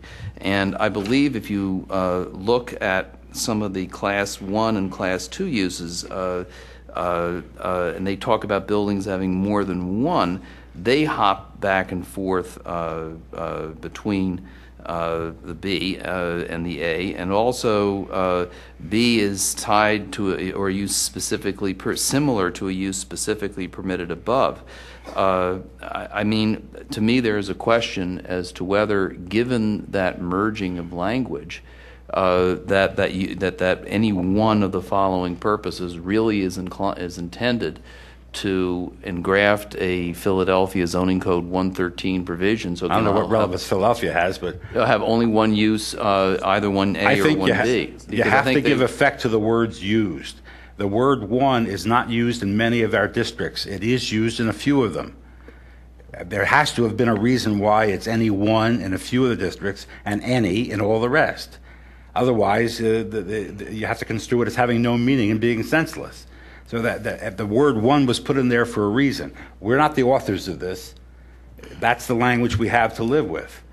I don't know what relevance Philadelphia is, but I'm talking about our ordinance. Well, the relevance of Philadelphia is Philadelphia very specifically with, I think more specificity than this phrase when taken with the structure of the ordinance at all. I mean, in my view, ordinances need to be construed, to give meaning to all of their parts, and that includes, in my view, this is a one way of interpreting it. The board is the arbiter of how this ordinance is interpreted, not the solicitor. But I think it is, given the structure of this ordinance, it is a possible construction that gives meaning to the back and forth of the various A and B components and the use categories and the area and height limitations to say that you could have an A and a B use in the same on the same site, particularly since the A uses encompass a lot of the B uses many times.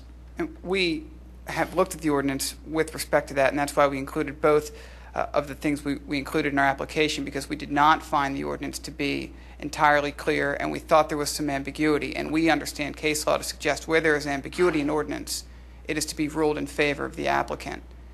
So we do find this ordinance to be ambiguous in this instance because it is not consistent throughout, and there is back and forth. So we tend to agree with Mr. Ryan on that point, Mr. Culler. I'm offering. Well, I'm not offering. I'm sure I thought you would. But I have to say, I mean, we have to live with the words, and each of the board members has to decide if that word "one" was put in there for no purpose or for a purpose. Sir. Considering it's not in most of our classifications. Mr. Cutler, I'm not trying to say that my view is right, and I think that is a plausible thing for the board to consider. But it is the board that makes the decision on how to interpret the ordinance, and and I leave that to the board to decide. And Mr. Ryan, would you agree that case law does suggest, though, however, when there is ambiguity in an ordinance, in the language of an ordinance, it's generally interpreted to favor the applicant? Yeah, so what the case law clearly says, and not only the case law, but the municipality's planning code says that where there's genuine ambiguity, there is the doubt is resolved to the favor of the owner. Having said that, it has to be real ambiguity, and there are plenty of cases that say you can't focus on one piece of the ordinance to the exclusion of others. It would be for the board to decide an ambiguity question as well, if it felt there was one, or if it felt this ordinance unambiguously followed any particular construction, including the one proposed by Mr. Cutler. Understood. I mean, to zero the issue down, if we were talking about the accessories, are you able to accept that restriction? We are not No, able you're to not. accept a Okay. restriction that the only use in the building will be employees or staff. I didn't think you would be able to, but I had to offer that to you as to hear what your answer would be. Okay. So I think we understand where you are. Ready for public comment? No. May as well hear the public comment. Any other questions from the board? Comments from the public?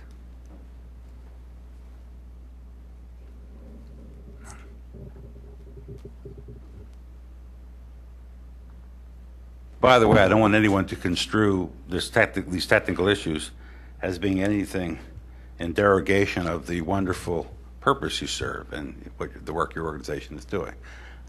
Nor anything against the design of the building or the site or anything like that. The question is, we have a portfolio where we have to deal with the limitations of the ordinance. So that's the only reason why I'm raising this. Is there any public comment? None? No public comment? Do you have anything else you'd like to say? No. You should move your exhibits in. Yeah. If there's no further comment from the board or questions, we'd ask that the exhibits, which we've marked A1 through A14, be moved into the record. Yeah, and your A1, which is the application, is the exact same application that you filed with the township that we got in our packets. We have because they were sent to us from your pile that you brought in. Yes, sir.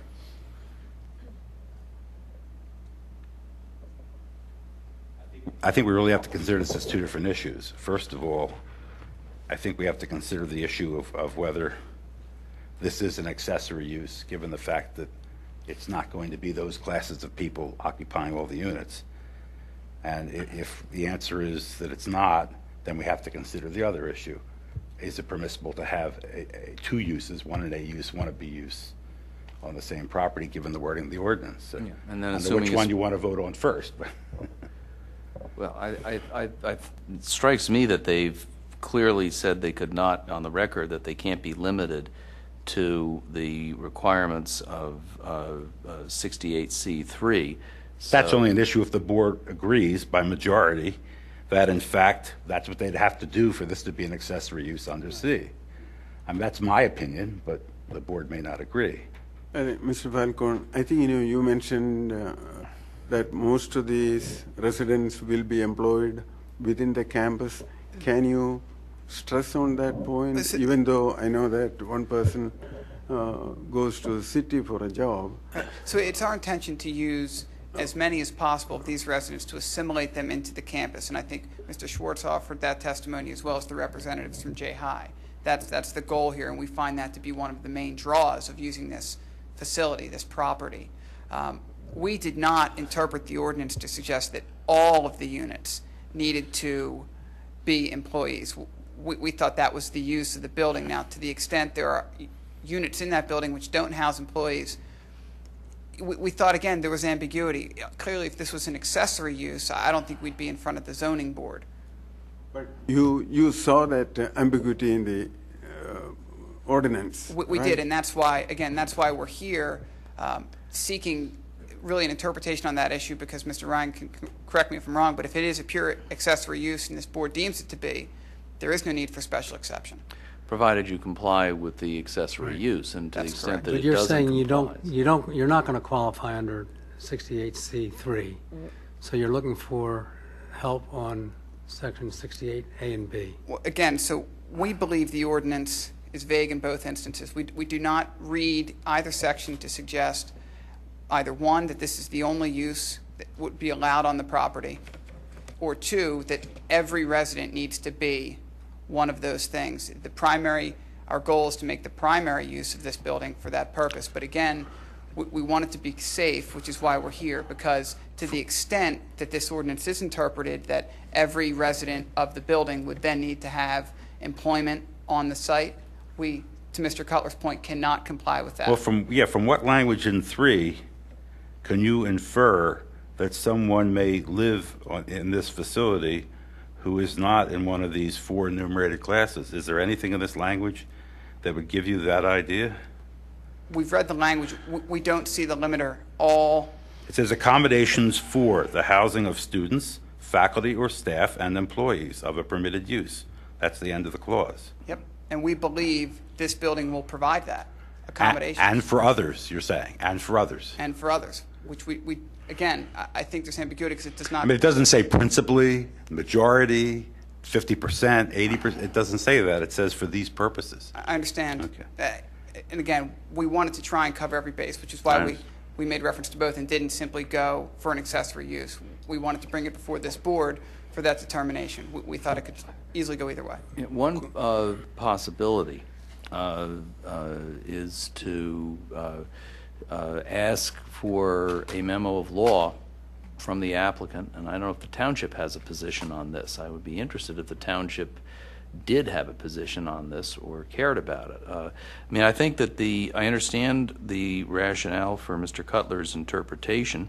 I think that would have a very major impact on how this ordinance is interpreted in our institutional districts. And the commissioners may want to consider amending the ordinance. Well, look, if an ordinance is clearly, if the board finds it's ambiguous, it is not the board's province to rewrite the ordinance for the governing body. I understand that. I just wonder if it would be worthwhile to give if the board is not comfortable voting on whether this qualifies for a special exception tonight or has doubts about that, would the board wish to consider giving the applicant a chance to submit a memorandum of law on that point, or any other points the board deems appropriate? I don't see that as a legal issue. I think it is illegal. I think it very likely is illegal. Would you rather we not vote on this tonight and you submit a memorandum and come to the next meeting in September? There is no scheduled meeting for August. I guess that depends on which way you're leaning. Well, you don't get to know that. Well, If you think you can add something to your case, something that is persuasive through a memorandum, I mean, we're aware of all your testimony, and we've heard your position on it. I think if the leaning were the way you really wanted it to be, we wouldn't be having the conversation we're having right now. I think that's probably right, Mr. Craig. I think we would certainly entertain the option, should the board deem it acceptable, to submit a memorandum of law that we believe the ordinance to be somewhat vague and should be interpreted in our favor. Well, I think also you might want to consider the overlap issue, not so much on vagueness, but does that one word, I understand where it appears elsewhere in the ordinance. I've not looked at every provision as to where this language appears or doesn't appear, and then what follows. I've looked at least 10 of them. I found it in a couple of the commercial districts, not all of them, and I don't think I saw it in any of the residential districts. Yeah. Okay, so Mr. Falcone, it's do you only in think you'd certain like places. to do a memorandum Are you of law? willing to? For what it is worth, when drafting an ordinance that has the one principal use per lot, the most common way to draft it, and I've seen it in other areas besides Philadelphia, which I'm not holding up as a paragon of craftsmanship, but is to have a provision, an omnibus provision that says unless otherwise specified, there's one principal use per lot. And then it's clear. Then it's up to the draftsman for a particular district, if they want more than one principal use, to remove the general prescription for that district. There's one district that says any combination of the following uses, any one combination. There's some that most districts just say any of the following uses, and there are a couple that say any one of the following purposes, and this says any one. And the question is whether, that language, given the structure of the ordinance, is really requires only one. I mean, why would you add a word if you didn't mean it to have a meaning? Mr. Falcone, Could would have you said any. do you have something you'd like to ask of the board? We'd like the ability to, table the decision on this application in order to submit a memorandum of law on our position. And then you want to continue the hearing then till September, to our regularly scheduled hearing? Right. That's right. Okay. Granted. Do we need some extensions, John? We actually like to do two things. One, I'd like to have some extensions, but two, I'd like to have the memorandum of law in our hands significantly ahead of that hearing, particularly since there's some time, because I would like to have the chance to look at it and to give my thoughts to the board and have the board look at it as well. And I think also that the township should be invited to submit a memorandum of law if they have a position on this. Actually, Mr. Rice, do you have anything you'd like to add to this? Well, the township's isn't participating in this hearing, but I can tell you the township supports the application. I think the issue of interpretation is up to this board to make. So you're based not, on, okay. Based on whatever's in front of you and your expertise. But I'm not planning, and the township hasn't authorized me to intervene in this proceeding, but I can tell you, there's one commissioner here, and that there's no issue from the township's perspective with this application. So then the issue is, it seems to me that the issue has been raised sua sponte by the board, and if we have the township's position, and it would be up to, if we're going to go down this route, the applicant would prepare a memorandum, and the hearing in September is the 15th. I'd love to see the memorandum of law a couple weeks ahead of time, if I could. Yeah. I mean, we certainly, if the board would request a memorandum, we would be happy to prepare one. Okay, and we'd have to get an extension of time to the September 15 hearing for the rendering of the decision, and then also the 45 days for issuing the written decision would commence after that date. Is that acceptable? That's acceptable. So you'll prepare a memorandum of law 2 weeks before the 15th? Well, if we get it, what date is the 1st? Isn't the 1st a Thursday? I believe it is. First will be a Thursday. How about the Friday before Memorial Day, the 2nd? That would be plenty of time.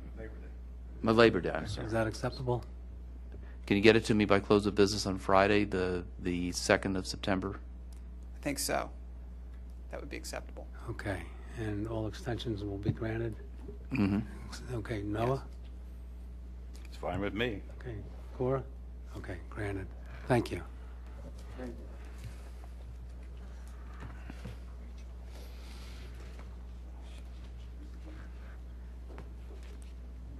The other Mr. Falcone.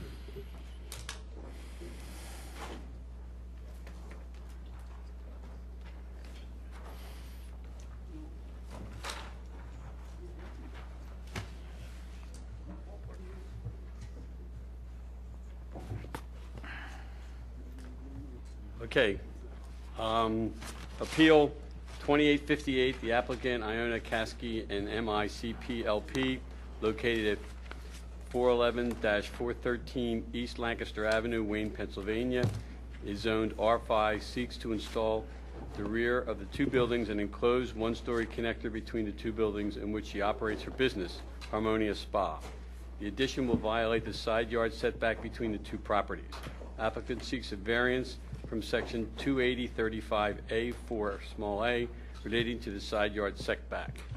Applicant also seeks a special exception from section 280-101A2 of the code, since the non-conforming use of the buildings is being enlarged to 435 square feet, or a variance from section 280-34.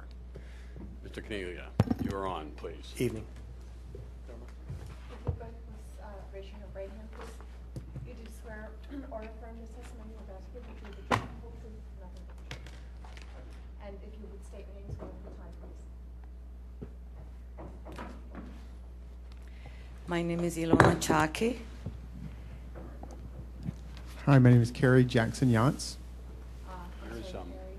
Carrie Jackson Yance, Y-O-N-C-E. Is that the only thing, Randy? Just to briefly go through the board on a brief opening on what we're dealing with here. 411 was purchased by Alona back in 1982.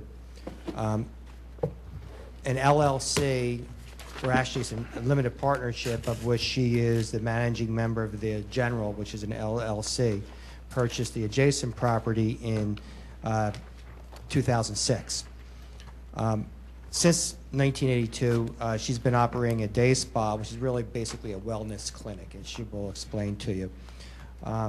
The need for additional space and this the adjacent property being coming up for sale, she was inclined to purchase that property. So right now they're running the business out of both properties, but they have different aspects of the business in each property.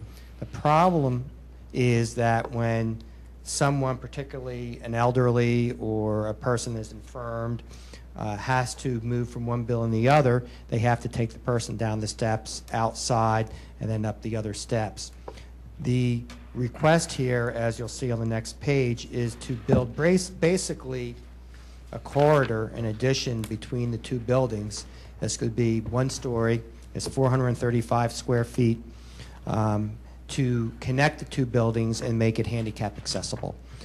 In order to do that, obviously, we need relief from the common property line between the two buildings, which is the setback relief. And since it is non-conforming, it is zoned R5, that we would need relief to expand a non-conforming use. I think everyone's familiar with this block. It is totally commercial on both sides of the street, even though it remains zoned R5 in Radnor. I believe there's probably 16 properties on the north and south side. All of them are zoned commercial except for the public park across the street and except for Crestwood Apartments, which is a couple doors down from this property. So that's basically an overview. And the witness has been sworn in, and I'll ask him a couple questions. Alona, you're first. Alona, you're the owner yourself of 411 East Lancaster Avenue? Yes. And you purchased that property in 1982? 82. Okay. And since 1982, how has that property been used? This property was used for a day spa, and in a day spa we normally do different type of facial treatment, body massage. We had some reflexology, electrolysis, hair removal, and some nail care. Okay. And do you continue to use the property pretty much in that manner now, or has it changed over the years to some In extent? the 411, we changing, we using it basically in this manner. And then we purchased, should I continue? Sure. We wanted to be extend and then come to be a wellness spa, and for that we needed space for art therapy, yoga, and acupuncture, and different workshops. But we do wellness workshops, and then we purchased the 413, and we also doing cancer support. And then we have a large percentage of our clients, 50 and older. And then especially the patients who are ill and they are under treatment, and we do treatment for them. And they have to go from one building to another. The 411 building has certain equipment, underwater jet massage, wet room, far infrared, and acupuncture and certain things what we are not able to provide in a 411. The way it was set, and a 413, the reason we purchased it because one room was good for like qigong and then yoga, and then upstairs we had a room where we were able to do art therapy, and then nail services in a 413. So not always the same services doing in both buildings because of the location and the layout of the building.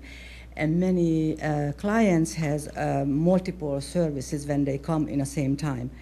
And for instance, we able to afford that we have only one of those larger equipment like a far infrared sauna. But when they continue with a gentle yoga or a qigong or acupuncture, they have to walk back to the I don't know why it's not working, the 413 building, and then we have to hold them, and especially when it's raining with the umbrella, we have to walk back, and they're in a robe and in a slippers, and it's very uncomfortable for everybody. And then that's why, and especially the wheelchair access is we have it in a 413, and when they have a service in a 411, it's getting very complicated, and it's really, it's take away from services. It's very difficult to operate this way, and that's why we would like to have the walkthrough, just a walkthrough. So all you're really requesting here is a walkthrough to connect the building? Yes, and then I was suggested, why don't we tear up some of the blacktop over there and do a nice courtyard, and the clients able to sit out in a little table and under an umbrella when the weather is good. And I thought this would really make it very unique. And in a Wayne area, and not even in a main line, nobody has a wellness spa like this. They have hair and nails and facials, but nothing like that. And I was a pioneer in a spa industry in a main line, and I know this very well. Most of them roll up from my spa, and we are pioneer in a wellness spa and we have doctors holding over their workshop. So I think we do many good services, from nutritional consultation, from with changing people's lifestyle, but we do have a hard time. It's very difficult on everybody, on our clients and on us, walking back and forth, and it's rain and shine, and up and down the steps. Okay, and just quickly, I've marked as A2, and that's the property for 411, the deed for the property 411, correct? Yes. And A3 is the property for the deed for 413, Yes. East Lancaster. Okay. Yes. Carrie? And Carrie, could you just state your occupation, please? I'm an architect. And you're registered in the state of Pennsylvania? I'm registered in the state of Pennsylvania. Okay. And New York. And you've prepared the plans here that we've marked A4 through A9? Yes, I have. If you could just walk the board through the current property.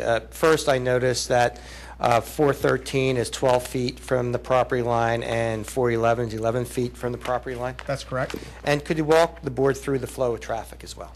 So right now, currently, there are 3 driveways entering the property, and there's one to the east here that is actually kind of semi-shared with the dentist office. But right now, this is actually kind of some two-way traffic. There's one that comes up in between the 2 houses, which can kind of be confusing sometimes. Sometimes people come one way, sometimes they come the other way. And then on the far west is another driveway.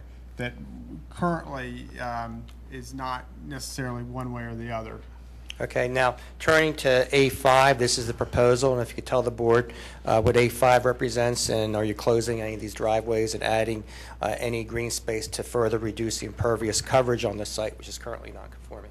So our proposal, you can see the connector connecting the two buildings on the north side. Here, we propose removing part of that central driveway to increase some of our green area. Here's the courtyard that is in between the buildings, which we expect to be extensively landscaped. So this driveway, it's going to no longer connect back to the rear parking. And what we're going to do is proposing having now one-way circulation that goes through the property. So the east driveway, we're considering the entrance only. You come through, and then the west drive would be exit only. And currently that is two-way drive? Currently that's two-way drive. All three are two-way? Currently, What's going to happen to the existing central driveway? It looks like it's still there. there is access to some parking spaces there. So there are, the parking spaces in front are currently employee parking. So that driveway is going to be maintained just to the extent to access those parking spaces. So the parking spaces themselves are already existing and nothing's changing along that line. And as I mentioned, the current property... Nick, excuse me, we move it over a little bit, they can't. Oh, I'm sorry. Thank you. The current property is non-conforming as to impervious coverage? Currently is non-conforming. And you're going to be decreasing the impervious coverage? We are removing impervious coverage by reducing that driveway. Okay, if you could talk a little bit about the connector and the functionality of that and the purpose of it. The main purpose of the connector is actually, it's the main component is an accessible ramp, so that the transition between 411 and 413, there no longer be any steps, so that people coming to use the property will actually be able to come, enter the property, and use a ramp to go up instead of having any stairs. May I ask one thing? How do you have that circulation? How does that car coming? I mean, the vehicle coming in? Enter here. They're going to enter on the east driveway. Okay, on the right side.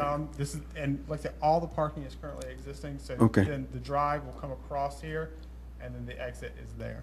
Okay, so the left driveway will be there, but you took it out, that line. That's why I was. You don't have that line shown, the driveway on the left side. A5? I think it does. It shows it one way out. Mm-hmm. Yeah. Over here. Question, what's the material on A4, on 413, on the south part? Okay, I guess it's grass, correct? Where, Is that the Right, parking on area? 413, on the south. Right here? 413, Oh, next door. 413. Yeah, right. That's- yes, Okay, it's now, landscape. is that the same thing on the other one? Because it looks like it's all filled in. I didn't know if that was still remaining grass. Oh, this all remains grass. All remains grass. Because it's not, and how about 411? What is that? Is that, here it's portions of gravel? 411 is portions of gravel and some grass. It's going to remain the same? Remains the same. No changes. Okay, and you still have the two paved, where, is that still going to remain two paved? Those are all going to remain. Okay, We're so not the only thing, well, how about the strip that used to be, what is that going to be, grass? in here. Yeah, no, down, right there, right. This Where it is- used to have the driveway that went all the way through. What is that now? It's currently asphalt and it will remain asphalt Okay, what is that going to be used for? to access these two parking spaces. Okay. So it's going to be, how about, what are you going to do with the one directly to its left, to its west? That the strip there that you said is going to be grass, are they going to go across grass? Right, no, and just to the east of the dotted line, east of the property separation, right? That's right. Right, see that you have the drive you say is now going to be, It's currently asphalt and it's going to remain asphalt. okay. What is going to be on the other side of it? It's currently grass and it's going to stay grass. I guess what I'm asking is, if you're just going to have that strip of asphalt, Correct. okay, what are they going to do? Back out on the Lancaster Avenue? What are they going to do? They're going to go up, and how are they going to get out? I think they will back out. I think that, no, they won't back out onto Lancaster. Well, what are they going to back out into? I mean, that's the only thing that's there. It's just there. I think the combined area is enough to allow for someone to back and turn and exit. Because it's actually. Yeah, I mean, I don't see how you're going to do that. Are you saying that you're Am I missing something here? pulling in here and then We're looking backing at out and going A5. like that? We're looking at A5, Nick. Right. Mhm. Yeah, that's what I have. Yeah. This thing that used to be the driveway that ran north to south. This one which here. led you to the back. Correct. Yes. Okay? You now only have that little strip that stops. It's like a finger in the middle of the property. Okay? You're going to have grass to its east. Okay? Correct. And you're going to have grass to its west until where you get to the property line where then what's the name's going to start? This Gravel. It's gravel and grass. So, You're going to have them drive across it? yes, they could. Because you're not going to, the state's not going to let them back out. And it's not wide enough that if two cars pull in there that they can turn around. I mean, you're kind of. This currently exists too.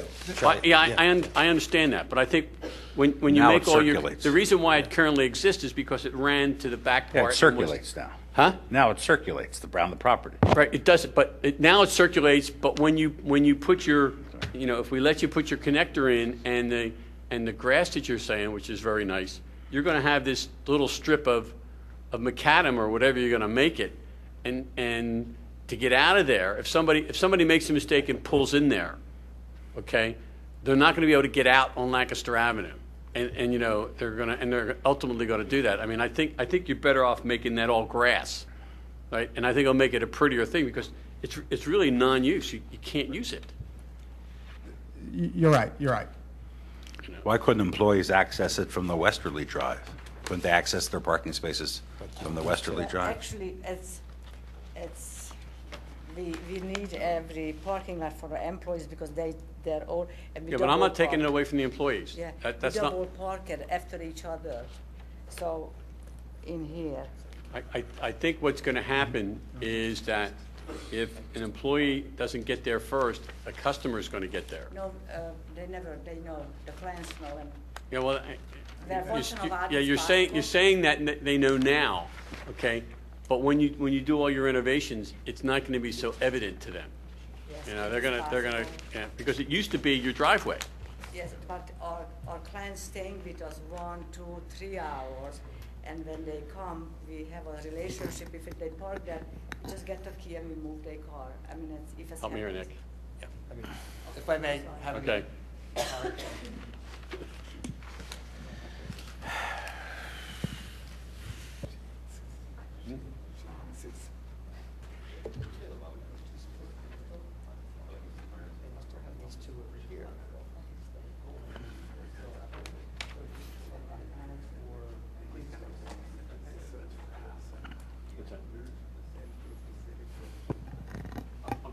Yeah, we would agree to turn, I guess it would be this area. Carrie, do you want to maybe? I think currently, these two parking spaces, I'm okay with that. I'm only looking at that one little finger. I just think that it's going to propose a problem because you have gravel to its left, you've got grass to its right.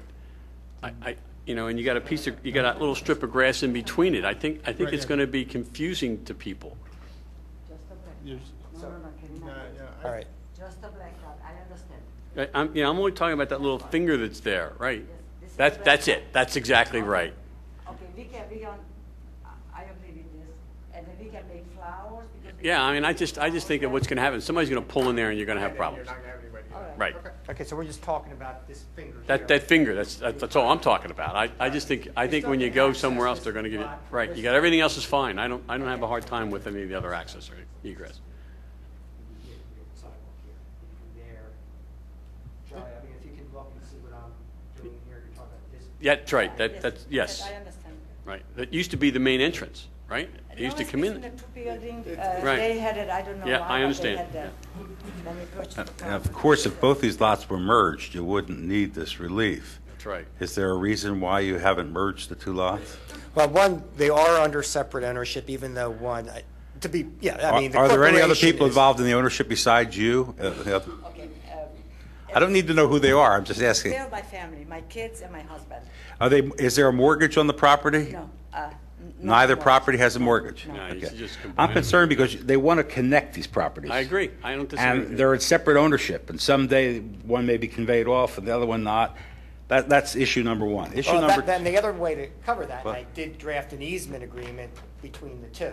Obviously, we're aware of that also, and there's, as we said, one property's owned by her, one's property's owned by a family type of partnership, and obviously, you know, in addition to that, there's financial reasons you'd be able to sell one Yeah, and not and again, no, I don't think. I'm not it's our telling her what to concern. do, I'm just saying that would solve the problem. Yeah.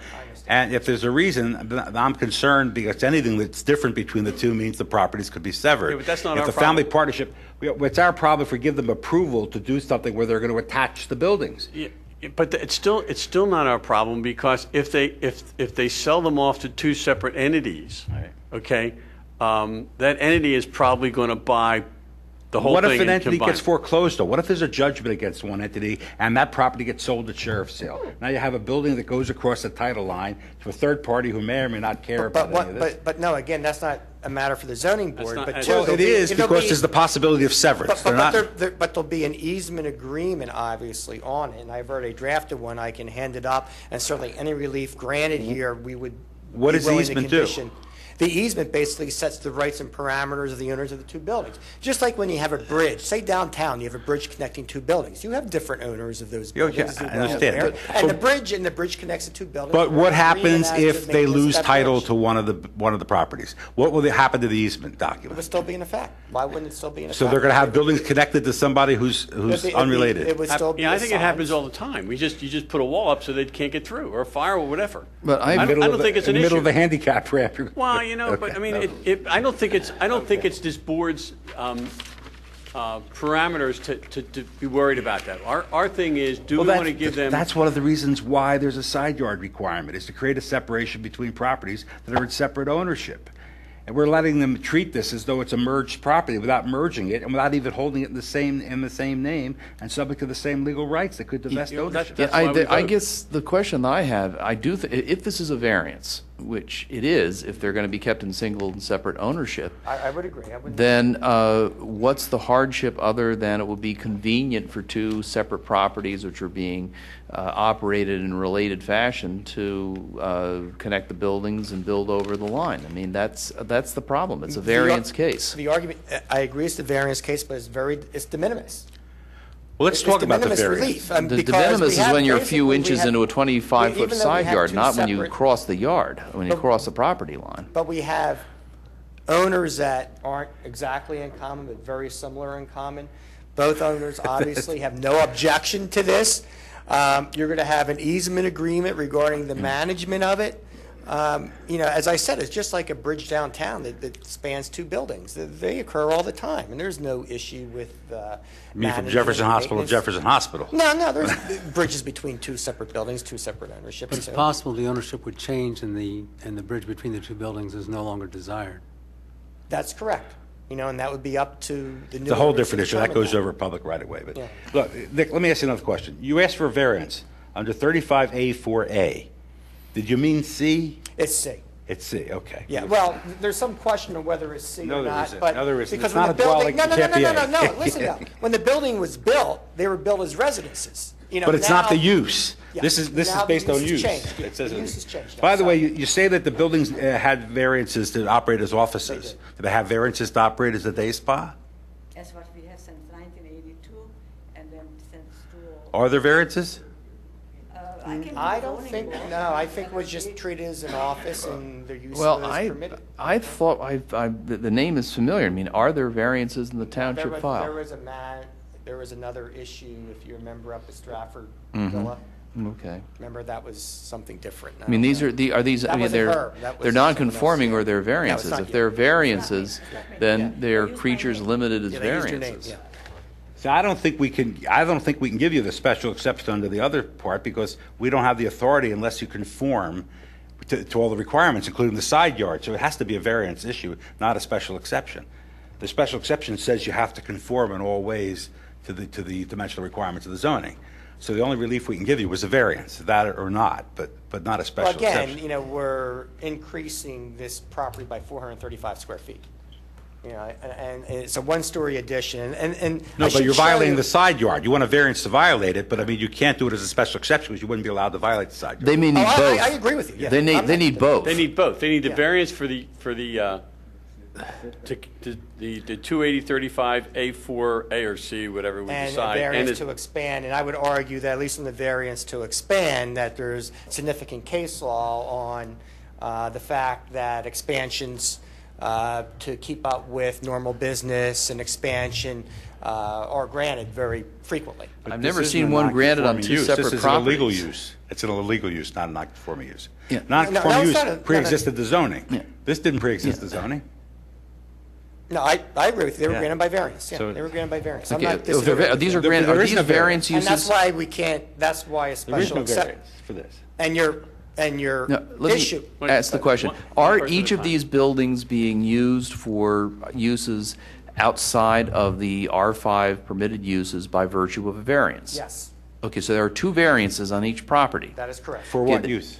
What are they For permitting? office-type use. But is this an office-type use? Well, we've gotten, no, we've been there since 1982. And she's gotten the permit, and she's been there since 2006 for 5 years. I know, you're And she got a advocating. I'm just permit asking to a question, occupy Nick. it. I'm just So asking a she's got question. permit- She's got a permit to occupy it, so Nick, obviously, I'm yes, asking a it's legal question. use. Is this an office use? But it's, we explain what the use was. Okay. Now, the matter is I it think it's an retail, is it office use. I think it's an office use, yes. There's no definition Nick, in the yes, code. I think it's an office use. When's the last time you got a massage in an office?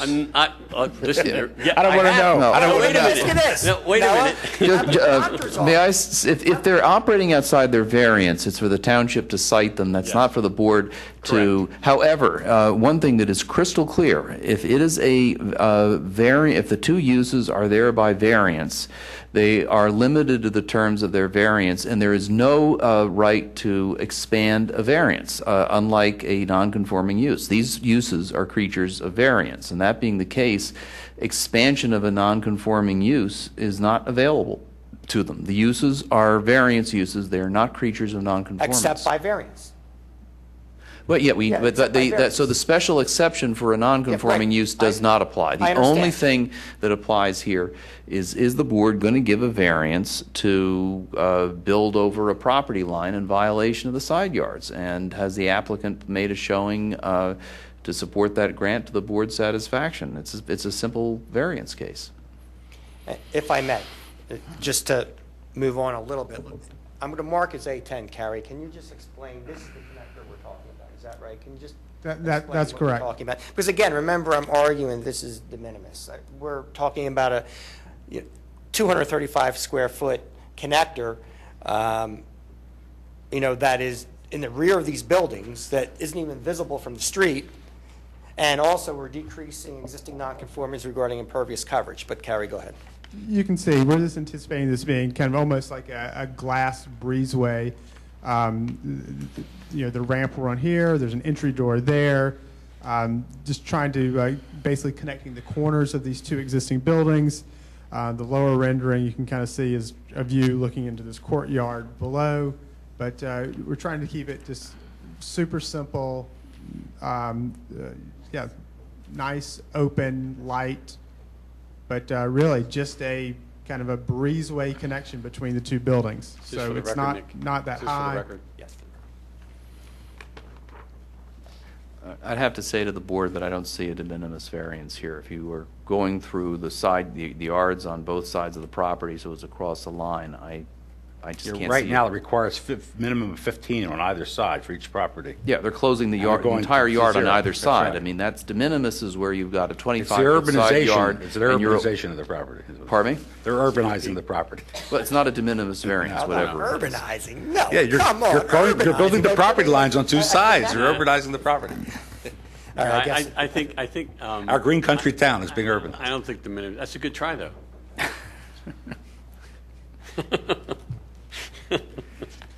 May I have a minute? You can have 2 minutes. Okay, thanks.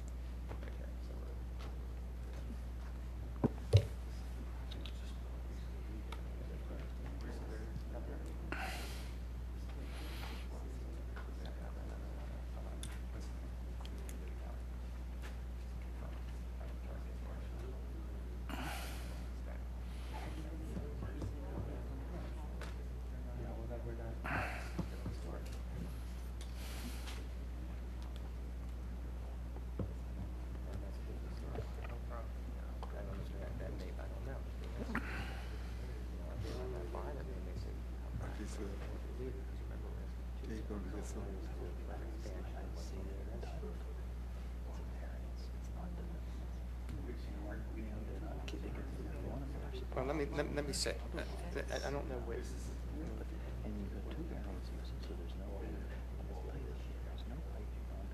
so we don't have to go, first of all, dimensional non-compliant houses generally supposed to comply with dimensional requirements. And I do believe there's a key, so it goes to My only fear for you to buy the property is if you don't sell one, you're not gonna be able to do it. I'm sorry, just he ended up. I don't, that's my problem with buying property. This is, you'd like to do it. I do it as a condo. Then make it one property.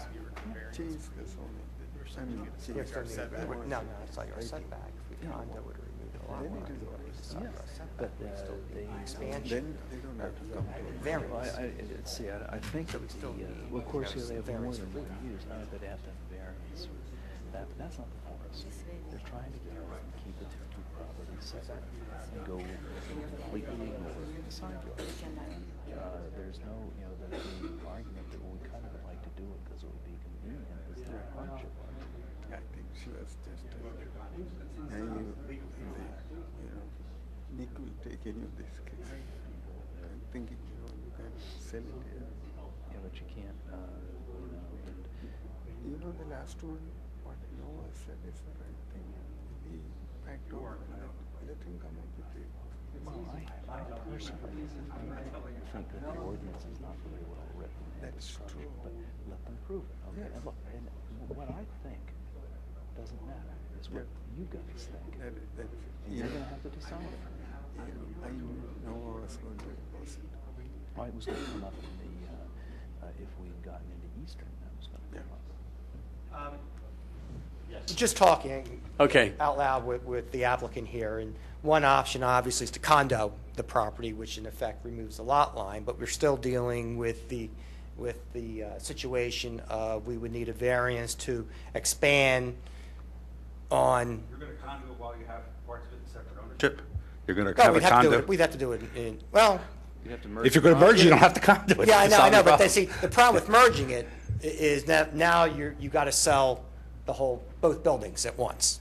If you condoed it, you could possibly sell one building But I mean, you'd solve your zoning problem. by condoing or merging. Just the merge, you don't have to go to the condo route. You can do that down Yeah. the road if you ever wanted to sell one and not the other. But you don't really have to condo Right. it to solve the And problem. I guess that's the question that I was going to ask the board. It still doesn't get over the relief that we have to expand minimally, by 425 feet. But I don't think, I don't think you just have the diminishes issue. I think you also have the hardship issue. No, I'm talking about dimensional now, not talking about the Okay, yeah, setback. but I mean, but your thing is to have us say yes to whatever whether it be dimensional or whatever, you still have to get over, for us to give you the variance under 280-35A4A or C, whichever one you're using, you still have to prove a hardship. Right. Okay? And I'm still waiting to hear that. And I don't know how you're going to tell me Well, that you have a hardship there. Let's break it down. And I think it all goes away if you combine them. No, that's the question I have for you. I know. That's why I said let's break it down. One's dimensional, and I'm saying I'm removing that. We'll either combine it or we'll condo it, which does the same thing. And as Noah says, maybe you combine them and then eventually you condo it if that's the route you want to go and if you want to sell one and not the other. Say that we comply with that, so we remove the lot line for sake of argument. Right, okay. We still have the relief that we need, as Mr. Ryan said. For what? Variance to expand, to put an addition on this building. And I think there But we're that's not talking de before us. minimis. We can't give advisory it's opinions. No, I know, but it is before you. No, That it's issue not. is before you. The variance is in front of us. We either grant it or we don't grant it. Right. But there's two issues in We front of you. can't give you an advisory opinion on what we would do if you were to merge the title. Yeah, I think also there is that case that, it used to be that condos got you out of interior lot lines, and there is that new Commonwealth Court case which puts real restrictions on it, and it, caused a lot of heart attacks in the real estate bar. I'd have to look at that case again, But I do know that that puts real constraints over what everybody used to assume was a freebie. So I certainly I agree with Mr. Cutler that we can't give an advisory opinion. If you want to come back with a proposal for a condo regimen, that's Okay. and we advertise it as such. You might, if you put it together and merge them or do a condo regimen, perhaps a township will conclude that you do not need to come before us. I don't know. One thing that I'm bothered by is the two variances are, normally we get those. They should have been brought to the board, and I don't have them, so I can't say what's in them other than, they're limited by what they are. I mean, you might be asking us to expand an illegal use. We don't know that sitting here right now. We don't know that, Nick. But no, how is it a legal use if they've gotten permits to operate here since 1982? You're telling me the permit takes the place of having zoning approval? No, I'm not saying that. I'm saying, how is the use illegal if they have a permit since 1982 I don't know. of operating the business? I mean, Then there obviously, ought to they be have a some sort of variance that could be vested right produced. If you're talking 30 years worth of operation. The application asked the question, are there any prior And I said zoning yes. hearing boards? Yeah, it says the buildings receive variances to operate as offices, period. That's Right. all it says. So that leaves one to say, are these offices? Where's the approval? But I'm just saying, if you ever come back to us to ask us to expand the uses because they're non-conforming uses, I think you should be attaching to that copies of the variances that allow the present uses. That's all. Well, actually, they wouldn't be non-conforming if they're variance uses. They cannot expand a variance. No, I'm saying, but he's asked for it as non-conforming Yeah. uses. And they're really not that. Well, if they've been there since 19... No, one of them was acquired fairly But recently. no, 2006 is 6 years. I'm paying the tax on it. I mean, obviously they've acquired, even if they were illegal. It really has nothing to do with this. Obviously, the township determined it was an office use, and this was just a continuation of the office use and gave the permit, just like everybody else on this block. And whether even if they were, It's not everybody else on the block, but Dennis operated an office, right? Newton used to operate the advertising agency, operated an office. Wait, why are we arguing about this? This is not, he's got to decide if he wants us to... I'm just saying, if he goes that route, he has to be aware of the fact that he's going to need to establish. Or make his case why he believes it's still offices and he's had that. Or take Right. that chance. That's yes. right. Or take that chance. That's right. Trying to be helpful. I mean, go ahead, it's up to you. At this point, What would you like to do? I would just ask for a Continuance? continuance. We'll determine what we're Till going to do. September? If we're going to put it back on in September or how. Yeah, I mean, that's up to you. Right, Do exactly. you want us to say September? September's fine. Okay. Yeah, that way, at least. You'll an extension for whatever you've... And I will give an extension For for the board to decision hear and then for the decision 45 as well. days to run, Right. not to start running until the 15th, after the 15th. Yep, thank you. Thank you.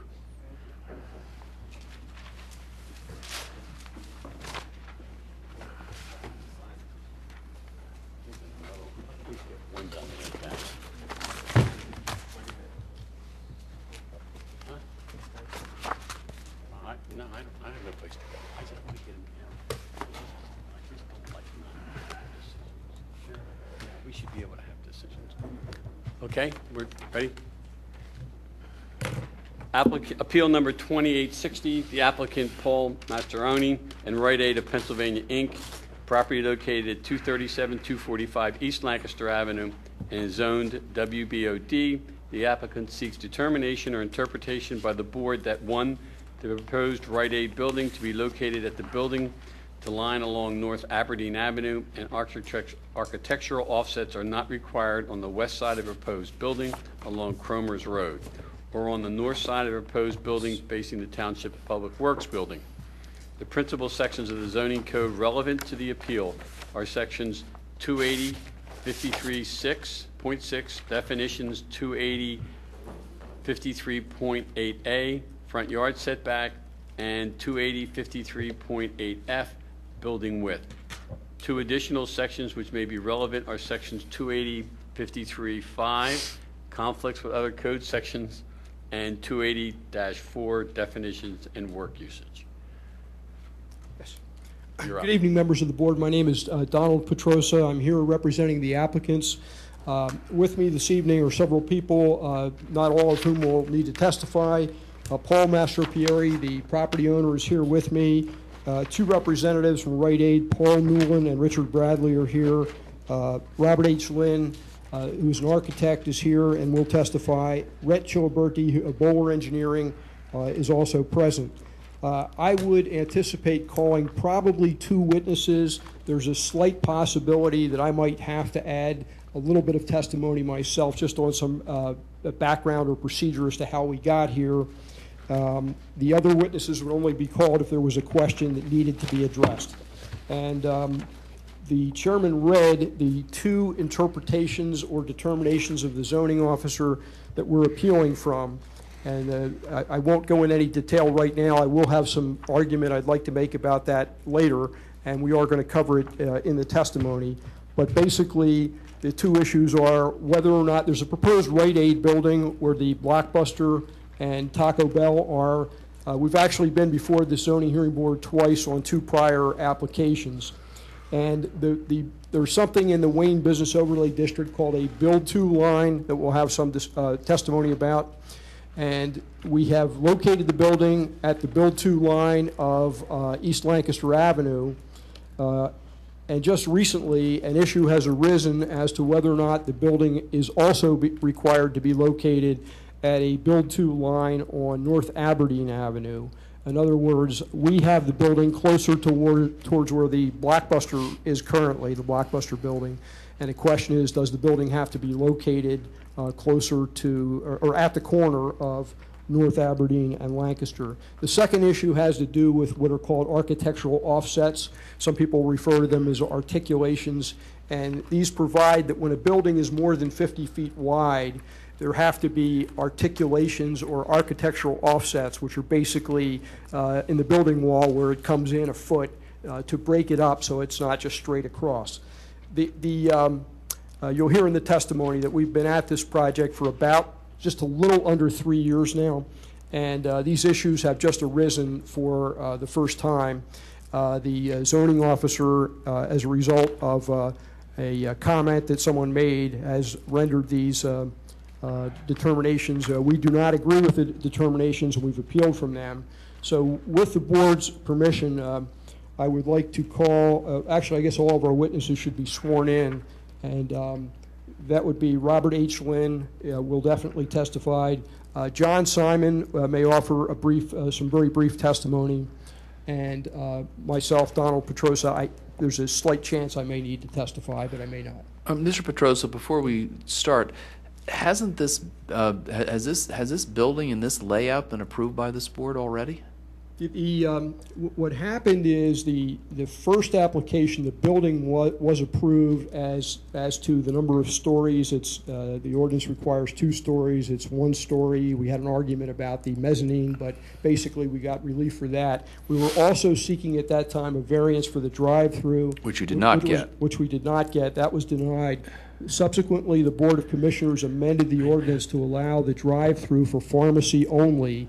By special exception, we came back in June of 2010 and received a special exception. The original relief was in October of 2008. Do you have a copy of the decision that was granted in October of 2008?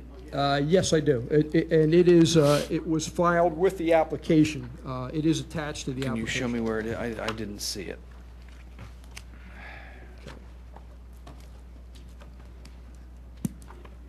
Maybe I'm...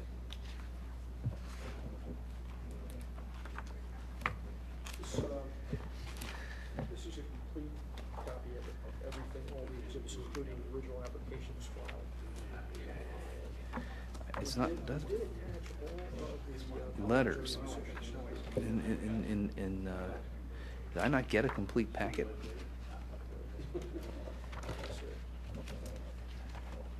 Well, you know what? I'll just hand it. Okay. Yeah. This is a whole. I just because.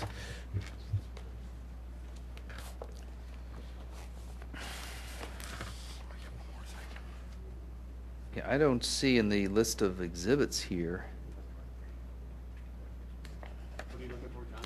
I'm looking for the prior decision because I'd like to see if this is subsumed in the prior zoning board decision, if this has been addressed already.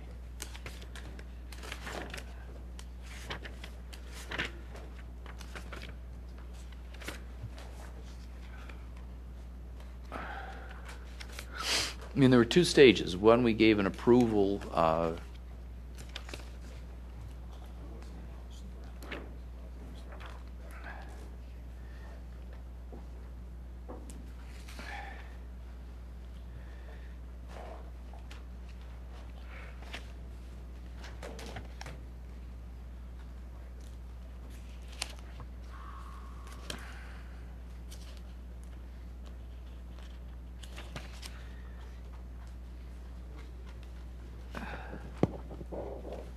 Okay, yeah, this decision only applied to the building height, so we did not give you an approval that would pick this up. That's probably correct. That's how I read it.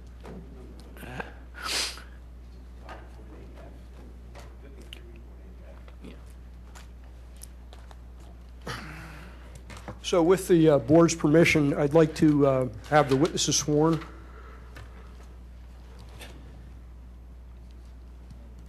Swear. Raise your right hand. You do solemnly swear or affirm the testimony you're about to give will be the truth, the whole truth, nothing but the truth. I do. And state your names one at a time, please.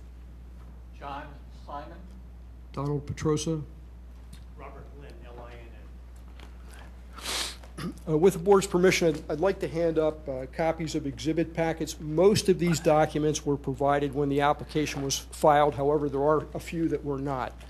So I just thought it might be easier for you to have a complete set. 1, 2, 3. The first exhibit, A1. Right. You said consistent with the plan.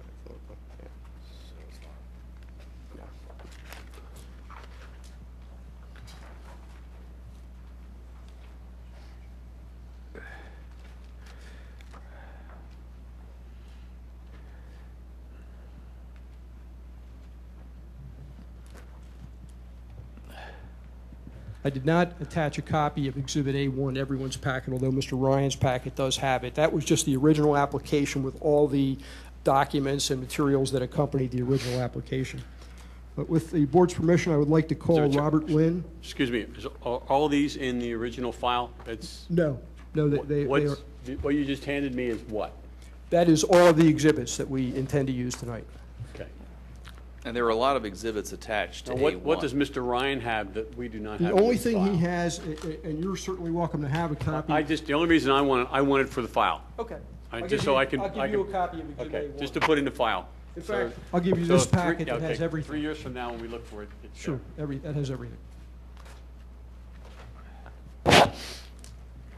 Township would like a copy of all the exhibits, too. Well, it's in the file, John. You need another copy as well? No, Well, I want what he's marking for this hearing. Okay, I have a okay. copy. Yeah.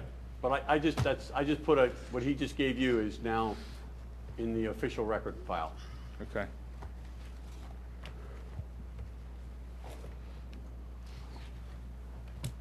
I'm sorry, go ahead. Okay. Mr. Lynn, you've been sworn. Please state your business address. Somebody, you need to share microphones. You've Oh. got them both. This one. Is this one working okay? Can you hear me? Yeah, that's working, I think. Am I okay here? You're good. Okay, fantastic. Again, Robert H. Lynn, L-I-N-N, business address 1140 North Providence Road. What is your occupation or profession? I'm a registered architect in Pennsylvania and about 23 other states. And your CV is a copy, is marked in the exhibit packet as Exhibit A2? That is correct. And just tell the board very briefly a little bit about your background and experience in zoning and land development matters. And I'll be brief in this, but I think it's germane to the hearing tonight. No.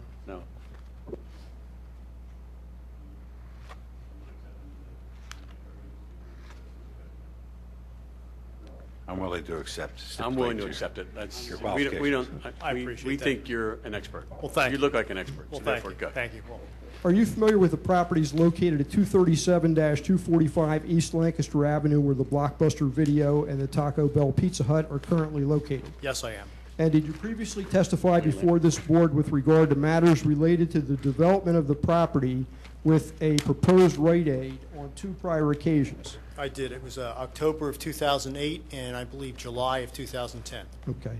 Is the subject property located in the Wayne Business Overlay District? It certainly is. And that, of course, was added to the ordinance in, I believe, July of 2007.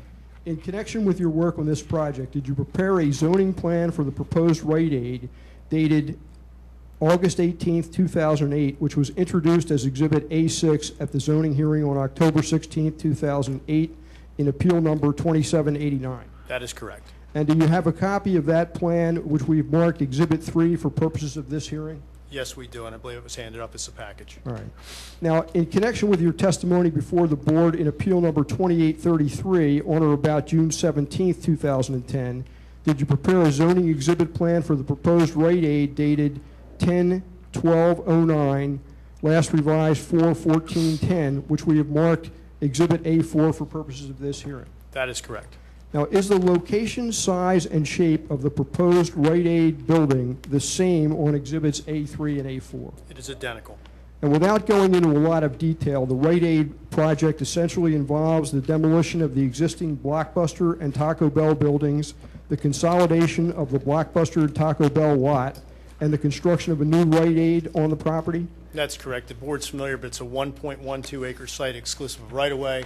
It has about 265 foot of frontage on Lancaster Pike, and there's a 10,300 square foot existing Blockbuster being removed as part of the application, and about a 2,100 square foot Taco Bell being removed.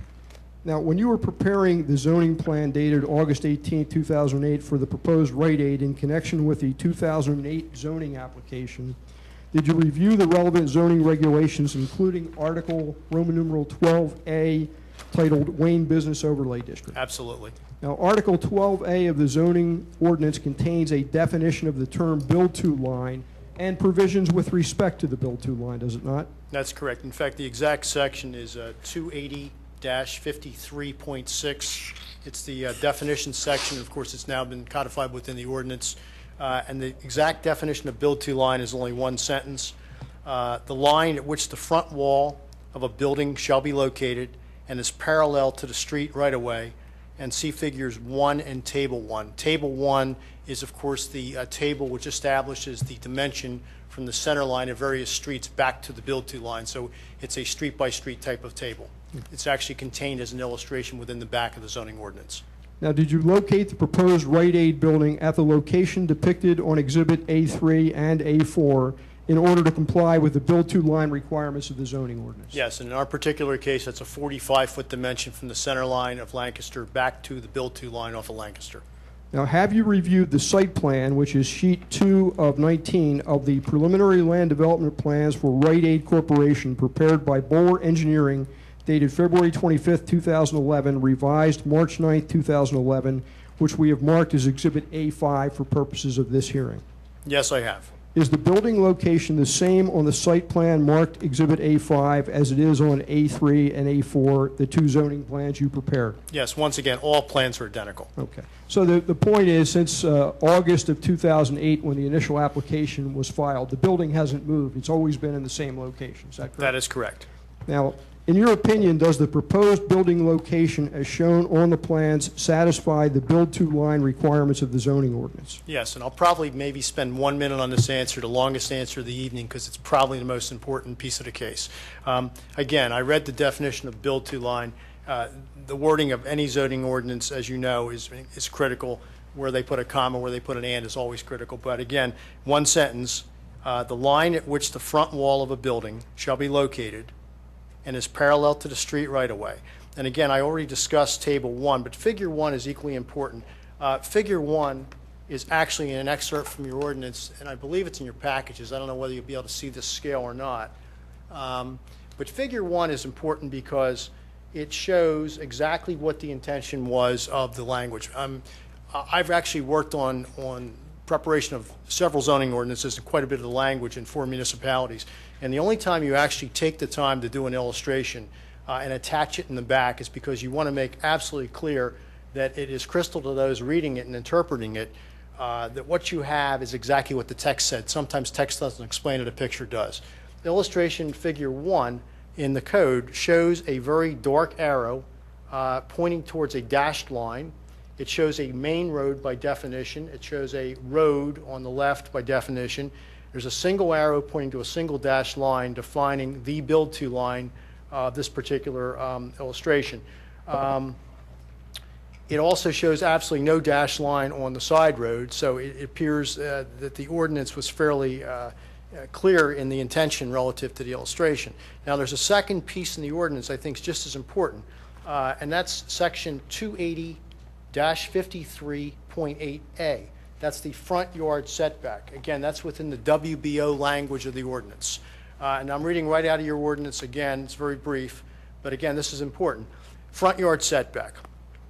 Buildings and structures shall be located at the build-to line. We've just defined the build-to line in the ordinance, as set forth in Table 1. Table 1, again, is a dimension off the center line of the street of this article. When the principal building on the property is demolished, and that's the case of our application, removing the buildings, and is not currently located on the build-to line indicated in Table 1, it shall either be relocated or rebuilt to the build-to line. All new or relocated buildings shall have at least 75% of their front building length meeting the build-to line. Why is this language important? If you read it carefully, everything's in the singular. It is the build-to line. It's not lines, it's not plural, etc. Number 2, it discusses the front building length. Not multiple building lengths, not side building length, the front building length meeting the build-to line. So one of the discussions this evening that we're asking for consideration of is your ruling on the interpretation of why we suddenly seem to have 2 build-to lines instead of 1 build-to line. That's the essence of 50% of the request this evening. And the ordinance requires the front wall of the building to be located at that line. It also does that. That is absolutely correct. Okay. And you're aware that the zoning officer rendered an interpretation in an email to me dated May 10th, 2011, that architectural offsets must be shown on all 4 sides of the building, in addition to his interpretation that the building had to be at a build-to line on both Lancaster Avenue and Aberdeen Avenue. That is the second part of the letter. That's correct. And do you disagree with the first part as to the build-to line issue? Well, I do disagree with the first part because, again, I'm using the township's own ordinance as part of our exhibits, which is always interesting. It seems to be very clear both in text and it seems to be very clear in the illustration what the intent was. Okay. And with regard to the, are you aware that section 280-53.8F of the zoning ordinance provides that no building shall exceed a width of 50 feet except when using architectural offsets? That is correct. And is the term building width defined in section 280-53.6 of Article 12A? Yes, it is. What is the definition of building width? It is the linear distance in feet between the outside exterior walls of a building measured from side to side. See Figure 4. And Figure 4, again, is an illustration in the back of the zoning ordinance. There actually are almost no illustrations except as applicable to the WBO overlay district. And it very clearly, again, it's almost the same as illustration 1, Figure 1. It shows a dashed line on the main road. It shows a store 1, although it appears to be maybe a corner store, and a store 2. And again, the building width is defined as that width which is parallel to the main road in the illustration. Okay. And Figure 4 is Exhibit A7 in our packets. That is correct. Now, as applied to the Rite Aid land development plan, what is the building width for the proposed Rite Aid building? Our building is 154 foot 6 inches. Again, that's the dimension parallel to Lancaster. Right. And what is the definition of architectural offsets in section 280-53.6? 280-53.6.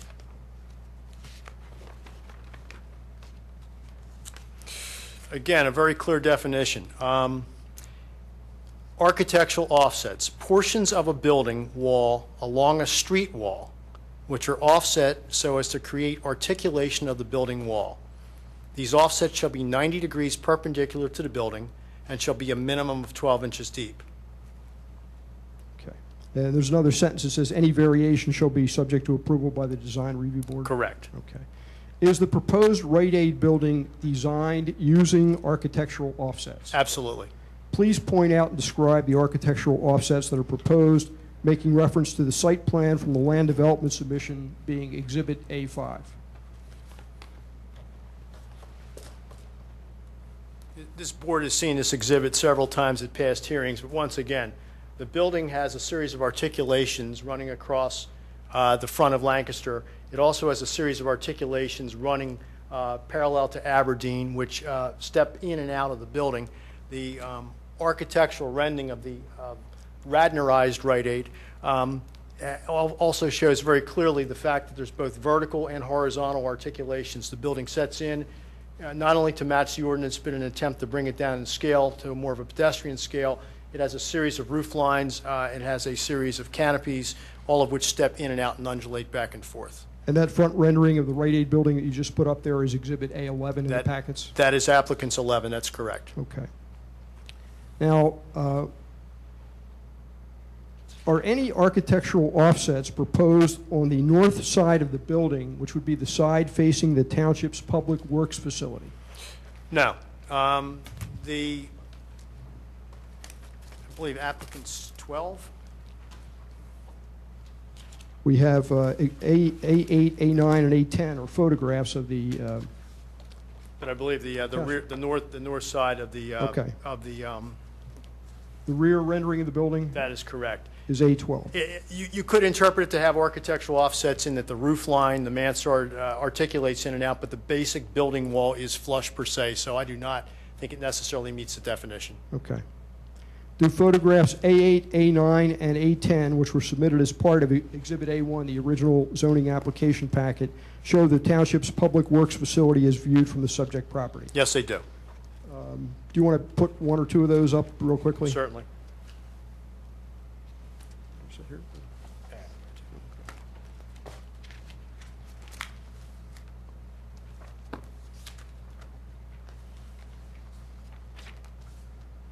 Can I ask a question?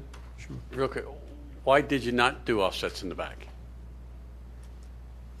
It's along a drive-through. I mean, I understand. I mean, why wouldn't you just maybe offset the drive-through a little bit and you would have solved the problem and you wouldn't be here? Well, I wasn't sure why I was actually here again anyhow, but the Well, point. it makes it, you know, I mean, it seems as though to make one offset along there someplace This board could interpret this as being an offset in that I have articulation vertically. I also have a mansard roof stepping in or out. And I'm showing you. I know we could, but I want to know why you didn't. I mean, it seems as though it would have been a relatively easy thing to do instead of wasting your valuable time. And maybe I said that wrong, but I thought that, you know, you put one there and then it's a non-issue, you know, to put a. I guess I didn't do it because when I read the ordinance, it doesn't appear in any capacity to require it. And anytime I work with a retailer that has a large chain, and I do with several retailers, it's always difficult to modify the existing configuration. It was quite a stretch to modify the two front facades, but we worked it into the articulation of the building. But as soon as you offset the outside, unless you do a fake wall, then you have to offset the inside. And all of a sudden, the retail merchandising plan changes. And since the ordinance appeared to require it in the capacity of the front facade, we certainly did it.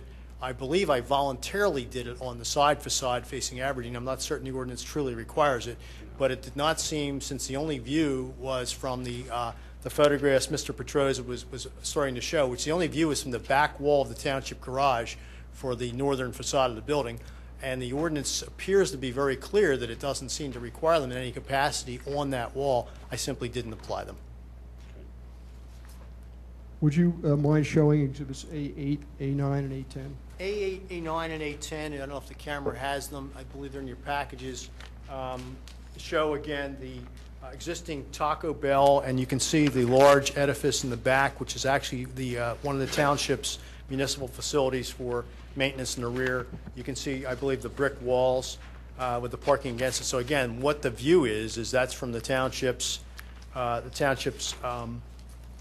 rear of their garage facility, which faces towards Lancaster. So there's actually no one can physically see my back wall unless you're going through the drive-through per se. Do you consider that area in the back to be along a street wall? No. There's no street back? There is no street. Okay. Are any architectural offsets proposed on the west side of the building along Cromer's Road? No, and again, the west side of the building is really the service and delivery side. It's the loading zone. we proposed none as well. I didn't believe the ordinance in any capacity required them. Does it photograph A13 show Cromer's Road looking back towards the township's public works facility? I suspect it does if I can find it. Yes. A13, which is in the center of the camera, shows again, I believe there's a coin shop, a pizza shop and a coin shop immediately to the west. And you're looking at the exhaust fans, I believe, of the pizza shop located on A13. And again, applicant's 13 shows the current Blockbuster. You can see the blue roof line I'm tracing with my finger. And immediately to the rear, you can see the garage doors of the municipal complex. Okay. All right. And you say the building to the right-hand side is the Blockbuster? The building to the right with the blue roof line is indeed the Blockbuster. Okay. In your opinion, are architectural offsets required on the north and west sides of the building? No. And is there anything more you wanted to do to explain your answer, or have you covered it? No, I believe the definition within the township's code is clear, and it discusses it very specifically. And I don't believe there's any requirement to do it. And again, I believe we voluntarily did it on one facade. Okay. Now, excuse me, can I ask a question? What is the length of the building, or the width of it, along Cromer Road? That would be like the depth, because the ordinance has a definition. What's the depth? The depth is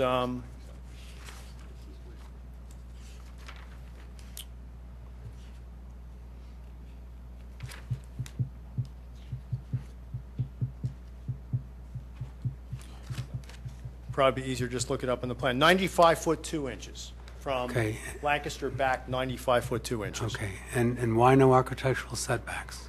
Offsets per se. Just because it appeared that the language required those to be on the street facades of Lancaster, and then again, I don't even believe it required it on Aberdeen, but we did it because it seemed to be the public view of the building. But Lancaster and Aberdeen and Cromer are all streets. Correct. Correct. There's a little bit of an issue that we'll may talk about in a little bit with regard to Cromer Road. It's the only street that intersects Lancaster Avenue in the entire WBOD, which does not have a build-to line requirement. And in the ordinance, it specifically says that alleys are excluded from the requirement of having a build-to line. And in my discussions with the township staff, they had considered Cromer's to be more of an alley or an access road to the public works facility, and that's why we didn't do it. I grant you that Cromer's is probably a little tougher case than the.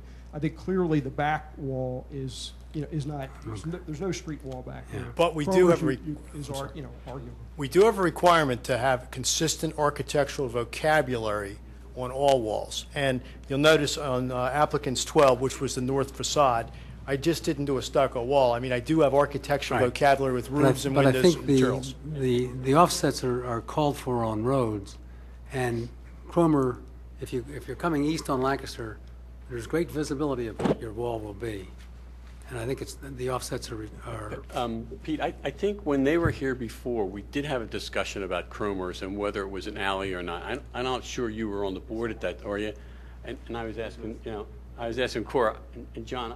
I think we determined it was an alley back then because the only thing it gave us access to was the township facility. Do you remember that? Well, actually, it used to lead to a row of tenant houses. Yeah, but they're not there anymore. Yeah, I think our Chairman, I discussion honestly back don't then recall. was that. Huh? I honestly don't recall. Yeah. But all four of you were indeed here. You've suffered through me several evenings. I wasn't here for the first one. I was here when you got approval for your drive-through. But we followed what we believed was the ordinance in the architectural vocabulary on all facades. We just didn't turn a deaf ear towards suddenly putting a stucco block wall in the back. It has the same vocabulary. We did the offsets on Aberdeen, and we did the offsets on Lancaster. We did the build-to line on Lancaster, and we did not do the offsets, just the materials on Cromer. It's currently a facade. Part of why you're here is to receive relief for the offsets on the west side. I believe it's to receive an interpretation, if I could, that perhaps the offsets are not required. They're looking for an interpretation. Okay. Right. We're actually asking for interpretation and/or, as they always say, in the alternative, relief if you feel we're incorrect in the interpretation. We actually did not request a variance relief on that. We just requested the interpretation. But, you know, the board will have to make a determination as to whether or not the required architectural offsets are required along Cromer's. Mr. Lynn, I would like to direct your attention to a copy of a letter dated August 29, 2008, which is marked Exhibit A14 in the packets, addressed to Paul Master Pieri. Attached to the letter is a memorandum from Daniel E. Malloy, Township Engineer. Can you identify that letter and memorandum as a copy of the comments of the Subdivision Advisory Committee, which we received after our submission of the first zoning application on August 20th, 2008, which included your zoning plan dated August 18th, 2008, showing the proposed development of the property? That's an accurate representation of the letter, and it is marked applicants 14 in the packages. Okay. Did you and I meet with Township Engineer Dan Malloy and then zoning officer Bob Loper at the Township building on September 11, 2008 to discuss those review comments? We both spent about an hour and a half in September of 2008 and reviewed the letter. That is correct. Now, following our meeting with Mr. Loper and Mr. Malloy, we amended the zoning application to include the request for relief from the requirement for a second story, which was our initial zoning application. That is also correct. Originally, we just asked for relief for the drive-through. Now, also submitted with A1 is a copy of a letter from Mr. Malloy dated October 3rd, 2008, with a memorandum with additional comments after we amended our application, which we've marked Exhibit A15. I just, at this point, just like you to identify that as a copy of the second review letter or comment letter that we received from the Subdivision Advisory Committee. That is correct. It was the review letter. Next is also attached to the application is a copy of a letter dated April 1st, 2011 from Daniel Malloy with a third set of comments from the Subdivision Advisory Committee, which we marked Exhibit A16, this one reviewing the preliminary land development submission of Rite Aid. Yeah, and again, Mr. Petrosa is referring to a very recent letter, April of this year, when we received the third review letter. Okay. Now, do any of those three comment or review letters indicate that the zoning ordinance requires the building to be located at a build-to line on North Aberdeen Avenue? No, nothing prior to April 1st of this year in any way indicated any requirements of that capacity. Did the zoning officer or township engineer ever indicate to you at our September 11, 2008 meeting or at any other time that the Rite Aid building had to be located at a build-to line on North Aberdeen Avenue? No, we've had rather extensive interface with township staff, and this was not previously disclosed to us. Prior to Matt Bellman's email to me dated May 10, 2011, were you aware of any township representative taking the position that the building had to be located at a build-to line on North Aberdeen Avenue? Nothing in the previous 2.5 years, no. Do any of the review letters indicate that the zoning ordinance requires that the building must have architectural offsets on all sides of the building? No. Did you see anything in the ordinance which would require those architectural offsets on all sides of the building? My reading of the ordinance, I do not see that requirement. And again, did Mr. Loper or Mr. Malloy ever indicate to us at the meeting or at any other time that they were required? No, and again, architecture vocabulary, yes, but the offsets I do not see in the ordinance. Now, in your opinion as an architect, does the building as designed satisfy the requirement of Section 280-53.11 that rear elevations of buildings that are exposed to parking lots and street or alley corners shall be architecturally similar to the primary elevation and all sides of the building shall exhibit design continuity? I think applicant's 12 speaks for itself in that the materials and some of the vertical articulations are consistent on the north or the rear elevation as they are on the other two, yes. Have you reviewed Figure 1 from the Wayne Business District Master Plan, which defines the boundaries of the Wayne Business Overlay District? Yes, I believe that would be applicant 17. Exhibit A17 in the packet? Now, if the WBOD ordinance is interpreted to require that buildings meet the build-to line along all streets which they abut and which are listed in Table 1 at the end of the WBOD ordinance, would there be any difficulties for that to work practically for many properties in the district? Yes, and I think that's part of the reason that our interpretation is reinforced. We took the Exhibit A17, which again is the outbounds of the build-to line right from the ordinance. And the yellow line, I don't know if you can see it, is actually, I'm tracing the outbounds, subject property being this vicinity here. And we created another quick little exhibit, which is applicants 18. And applicants 18, I simply took those properties which we saw, and they're colored in orange. I don't know if it reads on the screen.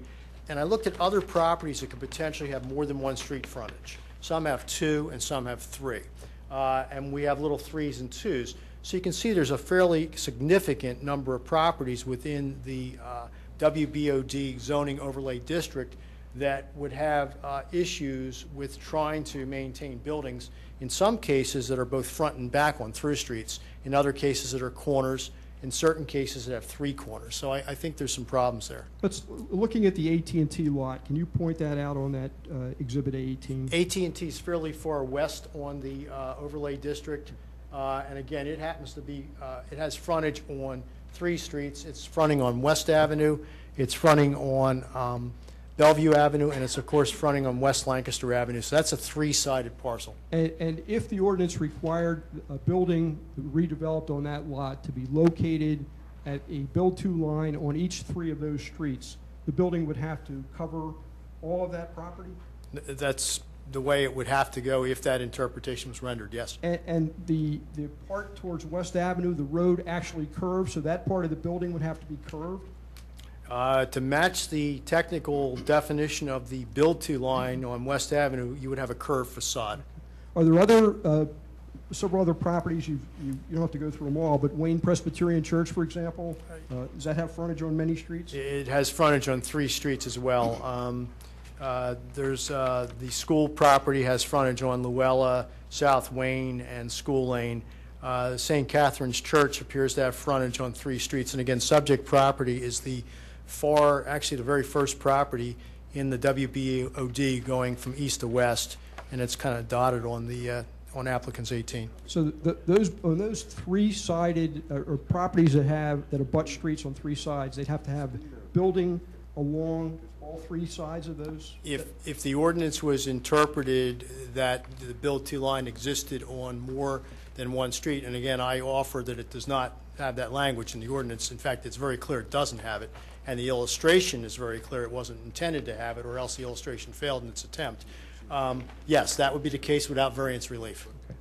I think, is there anything I neglected to ask you, Mr. Lou? No, I mean, basically, it's unusual that I'm actually offering the township's exhibits in defense of our position, but I think if you read the township's exhibits, which is most of our case, not only the textual exhibits, but the illustrations as well, I think it very clearly supports the fact that we have an application that's compliant, and it appears that 2.5 years and 3 reviews later, no one in the township had any issue with this as well. So I think that also supports the fact that the ordinance has been read by those people up until April 1st, consistent with the way we submitted the application. And just to clarify, we were advised that the subdivision advisory committee included both the township engineer and the township zoning officer? That's my understanding. And at one point when the township had a planner, it also included the township planner? That is correct. Okay. Those are all the questions I have of Mr. Lynn. I have a little question. I'm going back to the offsets. Yes. Okay. On the one on Cromer's road or alley, whatever you want to call it, okay. You have loading there. I guess that's where they're going to load. Is that their? That's correct. Okay. Where's the? Do you have a roll-up door? There is a roll-up door on the side. That's correct. And again, if you recall, the existing Blockbusters was very close from testimony of previous Why hearings. can't you offset that rolling door back a foot? Make everybody's life a little easier here. You can do that, I know. I can tell. That would make some other people happy. Well, you know, I have a funny feeling if everybody was nodding their heads up and down at everything else, I have a feeling that door may be offset by a foot. Okay, good. Okay, okay. But I still need to check with my client for that. I have a question, maybe somebody will remember. When we approved the drive-through lane, didn't we approve that with specific reference to a plan? Yes, we did. Yes. Now, would that drive-through location change if we had to put offsets in the north wall, or could you hold the drive-through as approved? Well, I'm sorry. I was going to say, we can look at the specific language. I do have it, but it was tied to the specific plan and the specific exhibits that were raised. In fact, I raised the issue at the meeting when the board voted, and I think at that time, I'll stand corrected if I'm wrong, that it was Mr. Ryan's position that meant, as to the drive-through, but, because I was suggesting that there could be minor changes to the plan that would happen during the land development process, which typically happens. Yeah, I don't have a hard time with that back wall, no, because it specifically says street. I mean, I don't either. I'm just, I just want to know that I have fact. a little bit harder time with the alley or road than I have with the back wall. And again, that's I think an offset along that drive-through is potentially a hazard for somebody driving for the drive-through. So I think that safety-wise, it might be a better straight wall. There's less chance of people running into it or people kind of sitting back in the ways and hurting people. So I don't have a hard time with that back wall. And I understand the chairman's distinction, and again, it does clearly say a wall along a street. And you could also interpret, based on applicant's 12, I have a drive-through canopy projecting. Yep. I have roof lines articulating up and down, and it's not as though I just, insulted everyone with a flat black plank facade. I have vertical articulations in the wall. I actually believe I've introduced, although not required by ordinance, some architectural character. It's a tougher wall in response to your question to do something different because you want to keep a straight lane. Cromer's I'm not so worried about the tougher wall. I'm more concerned about the potential safety issues of, late at night, someone coming by to pick something up and someone staying that little wall and jumping out in front of them because now they've got no place to hide back there, and there's no street back there. It's against my issues are more with that than. Okay. Yeah, our only concern, I don't think it would be a problem doing what you suggested, putting an articulation on the Cromer's Road side. We were a little concerned because when we were before the Planning Commission, one member was raising the issue of if there's any change whatsoever, no matter how minute to the plan, does that mean you have to go back and start all over on your prior zoning relief? I did not read the decisions that way.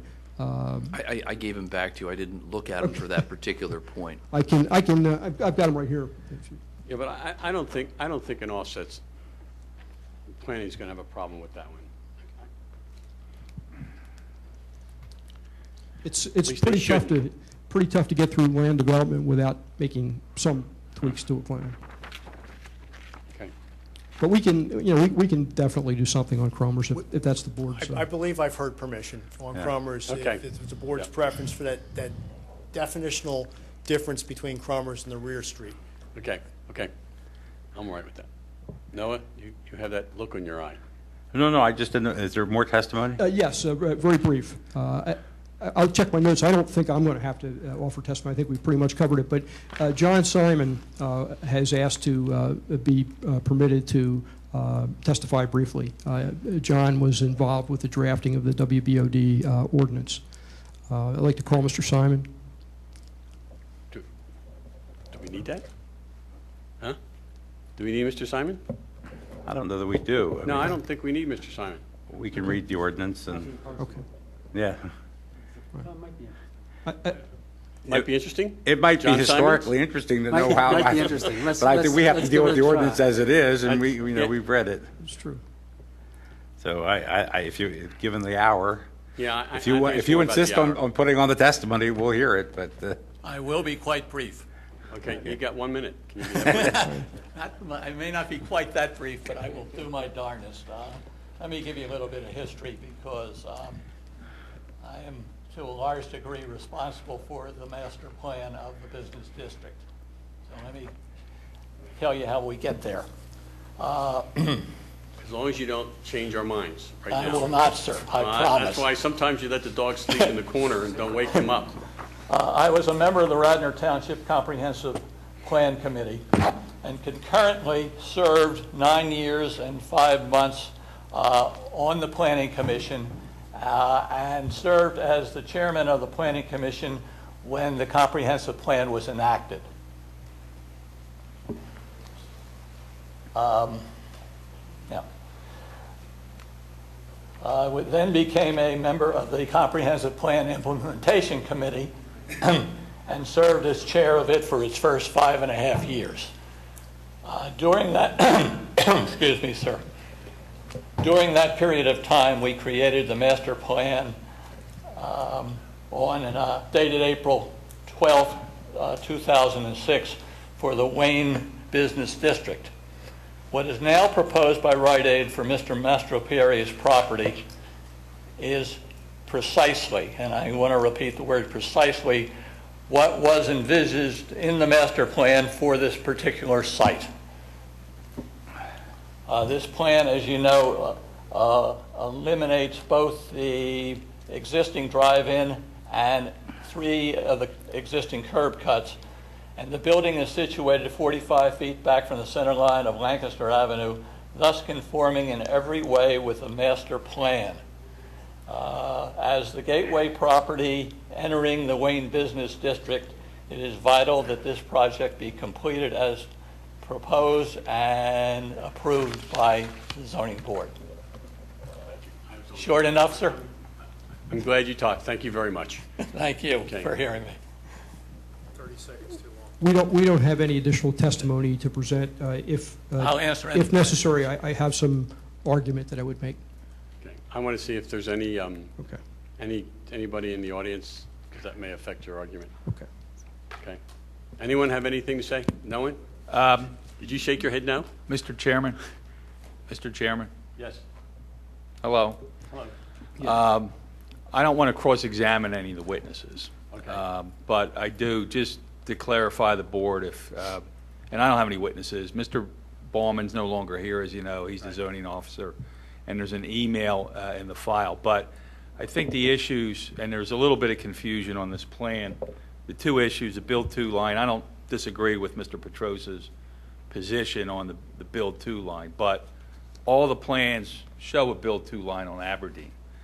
And it's on the plan, even though Mr. Lynn testifies that it's not necessary, but it's shown on all the plans. So there was some issue as to, I think, the Planning Commission, Mr. Bauman, as to whether or not, since they were showing that, it had to be complied with. It's not shown on the Cromer side, Cromer's road side, but it is showed on Aberdeen, that 45-foot Build 2. So, but I don't disagree with on a corner lot that the way the the way the ordinance is, that shows the main street as where the intent of this ordinance is that Build 2 should be. So, and the township has, for this particular project, the township amended the zoning ordinance. So there's no opposition to the use and what's being proposed here, but it's an issue that came up.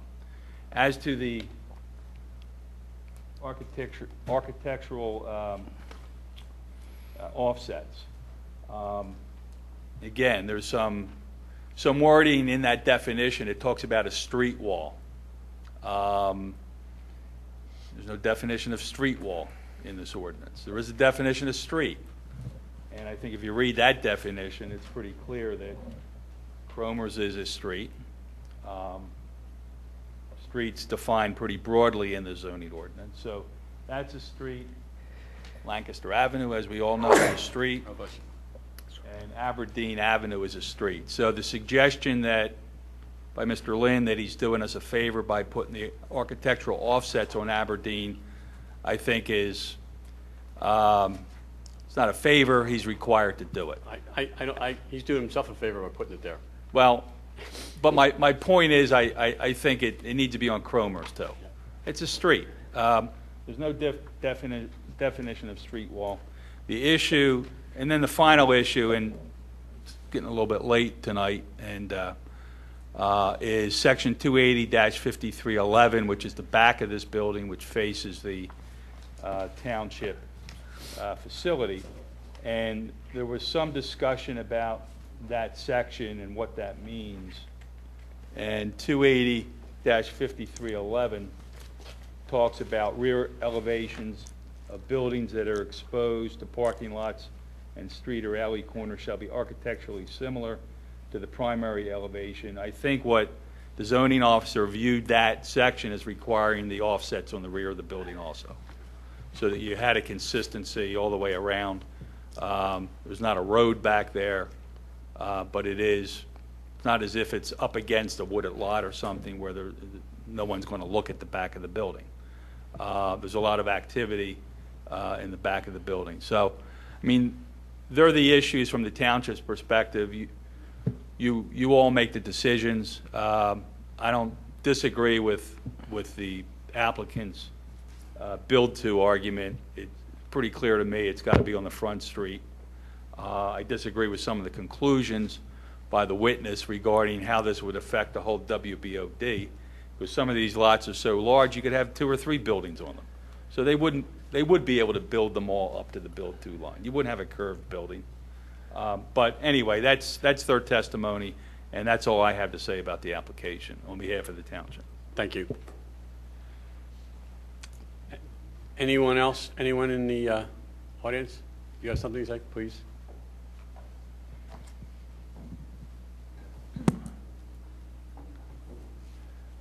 Shall I swear him in? Yes. You'll raise your right hand. Do you solemnly swear or affirm the testimony you're about to give will be the truth, the whole truth, nothing but the truth? I do. Say your full name, please. Baron Gemmer, B-A-R-O-N, last name G-E-M-M-E-R. You have to speak louder. Oh, sorry. Where do you live? I live on South Wayne Avenue. I was referenced, if I may make one more statement before you make a determination, I was referenced in the document that Mr. Petrosa produced. I was the resident that spoke at the Planning Commission meeting bringing this issue up.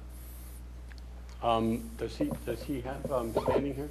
I would object to his having standing. I thought he just wanted to make a statement and was not Yeah. asking for party status. That's correct. Are you okay with him speaking? Because I don't know if he has standing. Does he, John? Well, if he's not asking for party status, then he would not have if you're not asking to be a party, then you would not be able to appeal any decision. And if he's just making a comment, the board could entertain that at its pleasure. But Mr. Gemmer would not be a party and would not have standing to appeal the determination of the board. I have a hard time if he does not have standing that he talks to his board. I do not want to get into a point where we determine that one person A, has standing for one reason and person B doesn't, because I think that will come back to haunt us. Well, he's admitted that he doesn't have standing. Okay. So then he doesn't can't. have. He's not a party. So we're not going to take We're public not going to comment? take your testimony. Even though he's referenced me in his brief. You don't have standing. I'm sorry. Could I make a distinction here? I think, someone that wants to become a party, and are you asking to become a party? No, I'm not. He's not. Then he wouldn't have standing to become a party, but this is a publicly advertised meeting. I think you've got to provide some limited public comment. I don't think we... Well, actually, I have seen many times, and I think the issue of party status, quite frankly, has come more to the fore before this board in the past few years. But I think that I've seen it on other zoning proceedings to have a public comment period by persons who are not parties. And that would be, I've seen that in townships where they have a much more formal method of entering an appearance than we have here. We have to file a form and so forth. But if Mr. Gemmer is not asking to be a party, he can comment, and the board can, take that comment into consideration as it will. He doesn't have party status, and I move that we permit him to comment subject to a reasonable time limitation, given the hour. Okay, I just don't want this to come back and haunt us. Not as a party, right? Not as it's on the record that he's not. It will. Yeah, I just think that. Well, I think we can limit you to a minute or two, and that will be fine. Okay. Actually, it'll be less than the whole discussion that we've already had. You will have a limited time. Thank you. Not a problem. Thank you. Just a couple of things I wanted to point out to the board, that the definitions under 28053-6, which are for the WBOD, to me, that those are a continuation of the definitions under 280-4. And if you'll look at 280-4A, the word usage, that's where it says the singular shall include the plural and the plural shall include the singular.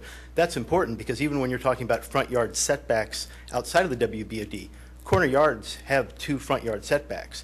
And I don't see how that would be read any differently in the WBOD where it's a build-to line. And if there were 3 corners, then maybe somebody would get a variance.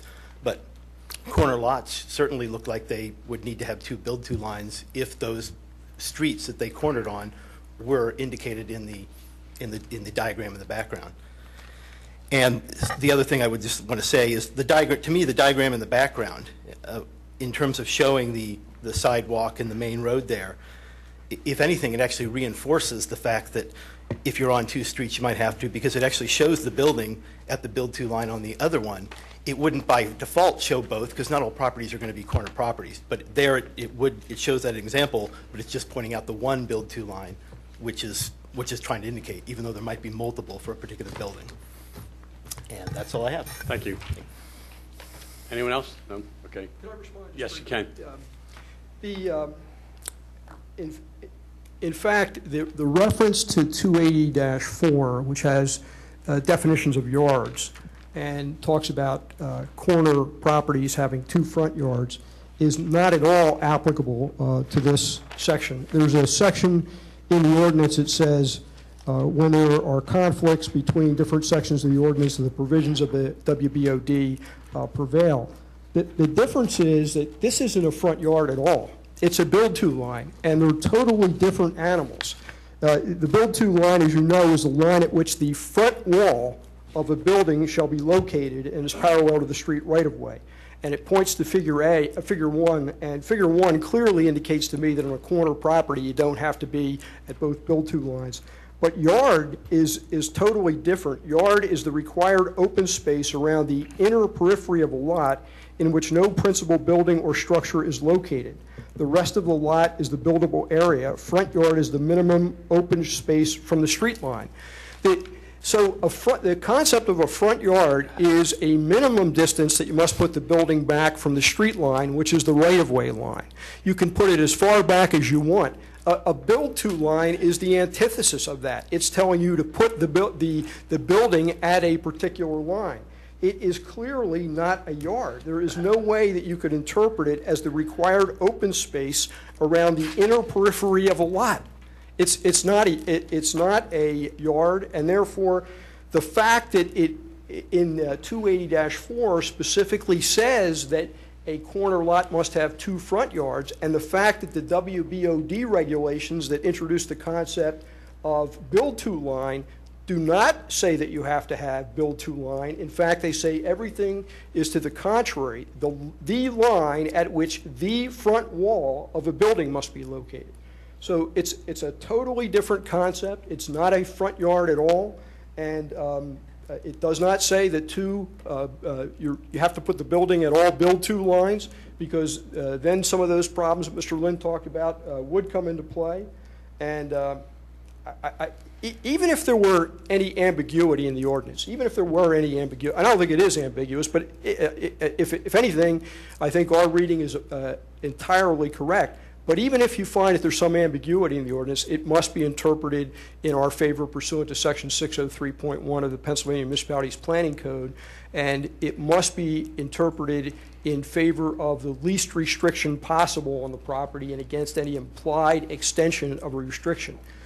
So I just think it's totally clear that we have the township solicitor agreeing with our interpretation on the build-to line. In order to be ambiguous, the case law talks about what has to be introduced to be ambiguous. All you have to have is, if there are even two reasonable interpretations, then that's ambiguous.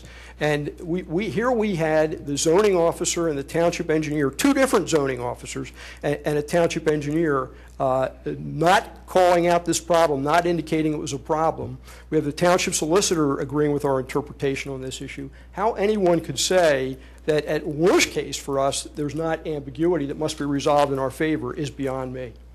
I'd have to agree with his analysis that Section 280-53.5, which is the conflict of the WBOD, does provide that the WBOD provisions in the WBOD trump and supplant inconsistent provisions elsewhere, and I have to also agree that a front yard is a different animal from a building line, as Mr. Petrosa described. Well, actually, I find it ambiguity, but I think it resolves in your favor. Okay, yeah. I'll take that. Because there are specific definitions in the WBOD, and there is a specific definition of setback, and it says front, side, rear. the minimum distance measured from the street center line to the build-to line from any other property line. The minimum distance. It doesn't say the distance. This doesn't say you have to be on that line. It says more like it's a conventional yard. And then if you go to the section we were talking about, it specifically says it's called front yard setback. But that's not what it is. It has language that sounds like that's where you have to put it. But if you read this, it says, no, that's the minimum It's the minimum you got to put it. So therefore, you could put it as far back from Aberdeen as you want, you know? So I think it resolves in your favor. The tie goes to the runner. So as far as I'm concerned on that issue, your original arguments, I liked actually better than this one. But that ambiguity, I think, resolves in their favor. I don't think there's any question that they have to put it up 45 Any feet. questions? Any other questions for the board? Are you finished? Yes, sir. Okay. I move for admission of our exhibits. Okay. Ready to vote? I'll do this one. My interpretation is that along Kroner's, they're going to put an offset. Okay. And as far as the rear part, I don't believe, as a safety issue, as well as it's not the front street, that they need an offset along the back wall of the building. So they don't need one on the back? On the back wall, no. I don't think that's a necessary thing. And I think, as well, it's not necessary because I think it's a safety issue back there. And also, I agree that there's enough ambiguity between the offset or the build-to line along Aberdeen. That's my interpretation. Noah? I agree. I agree. Jim? Okay. Again, John, I wanted to emphasize that they've got to put the offset along Kroner. Yes. I think with the way I'd do this is an interpretation. They're not being given, they don't have before us a variance. If you're interpreting the code that way, and I would couch it as an interpretation, I would say that the code requires the offsets along Kroner. It doesn't require it along the back wall, and the build-to line, as required by the code, only applies to Aberdeen. Yes. The build-to line only applies to Lancaster. Lancaster. Yes, not Aberdeen. No, I'm sorry, to Lancaster.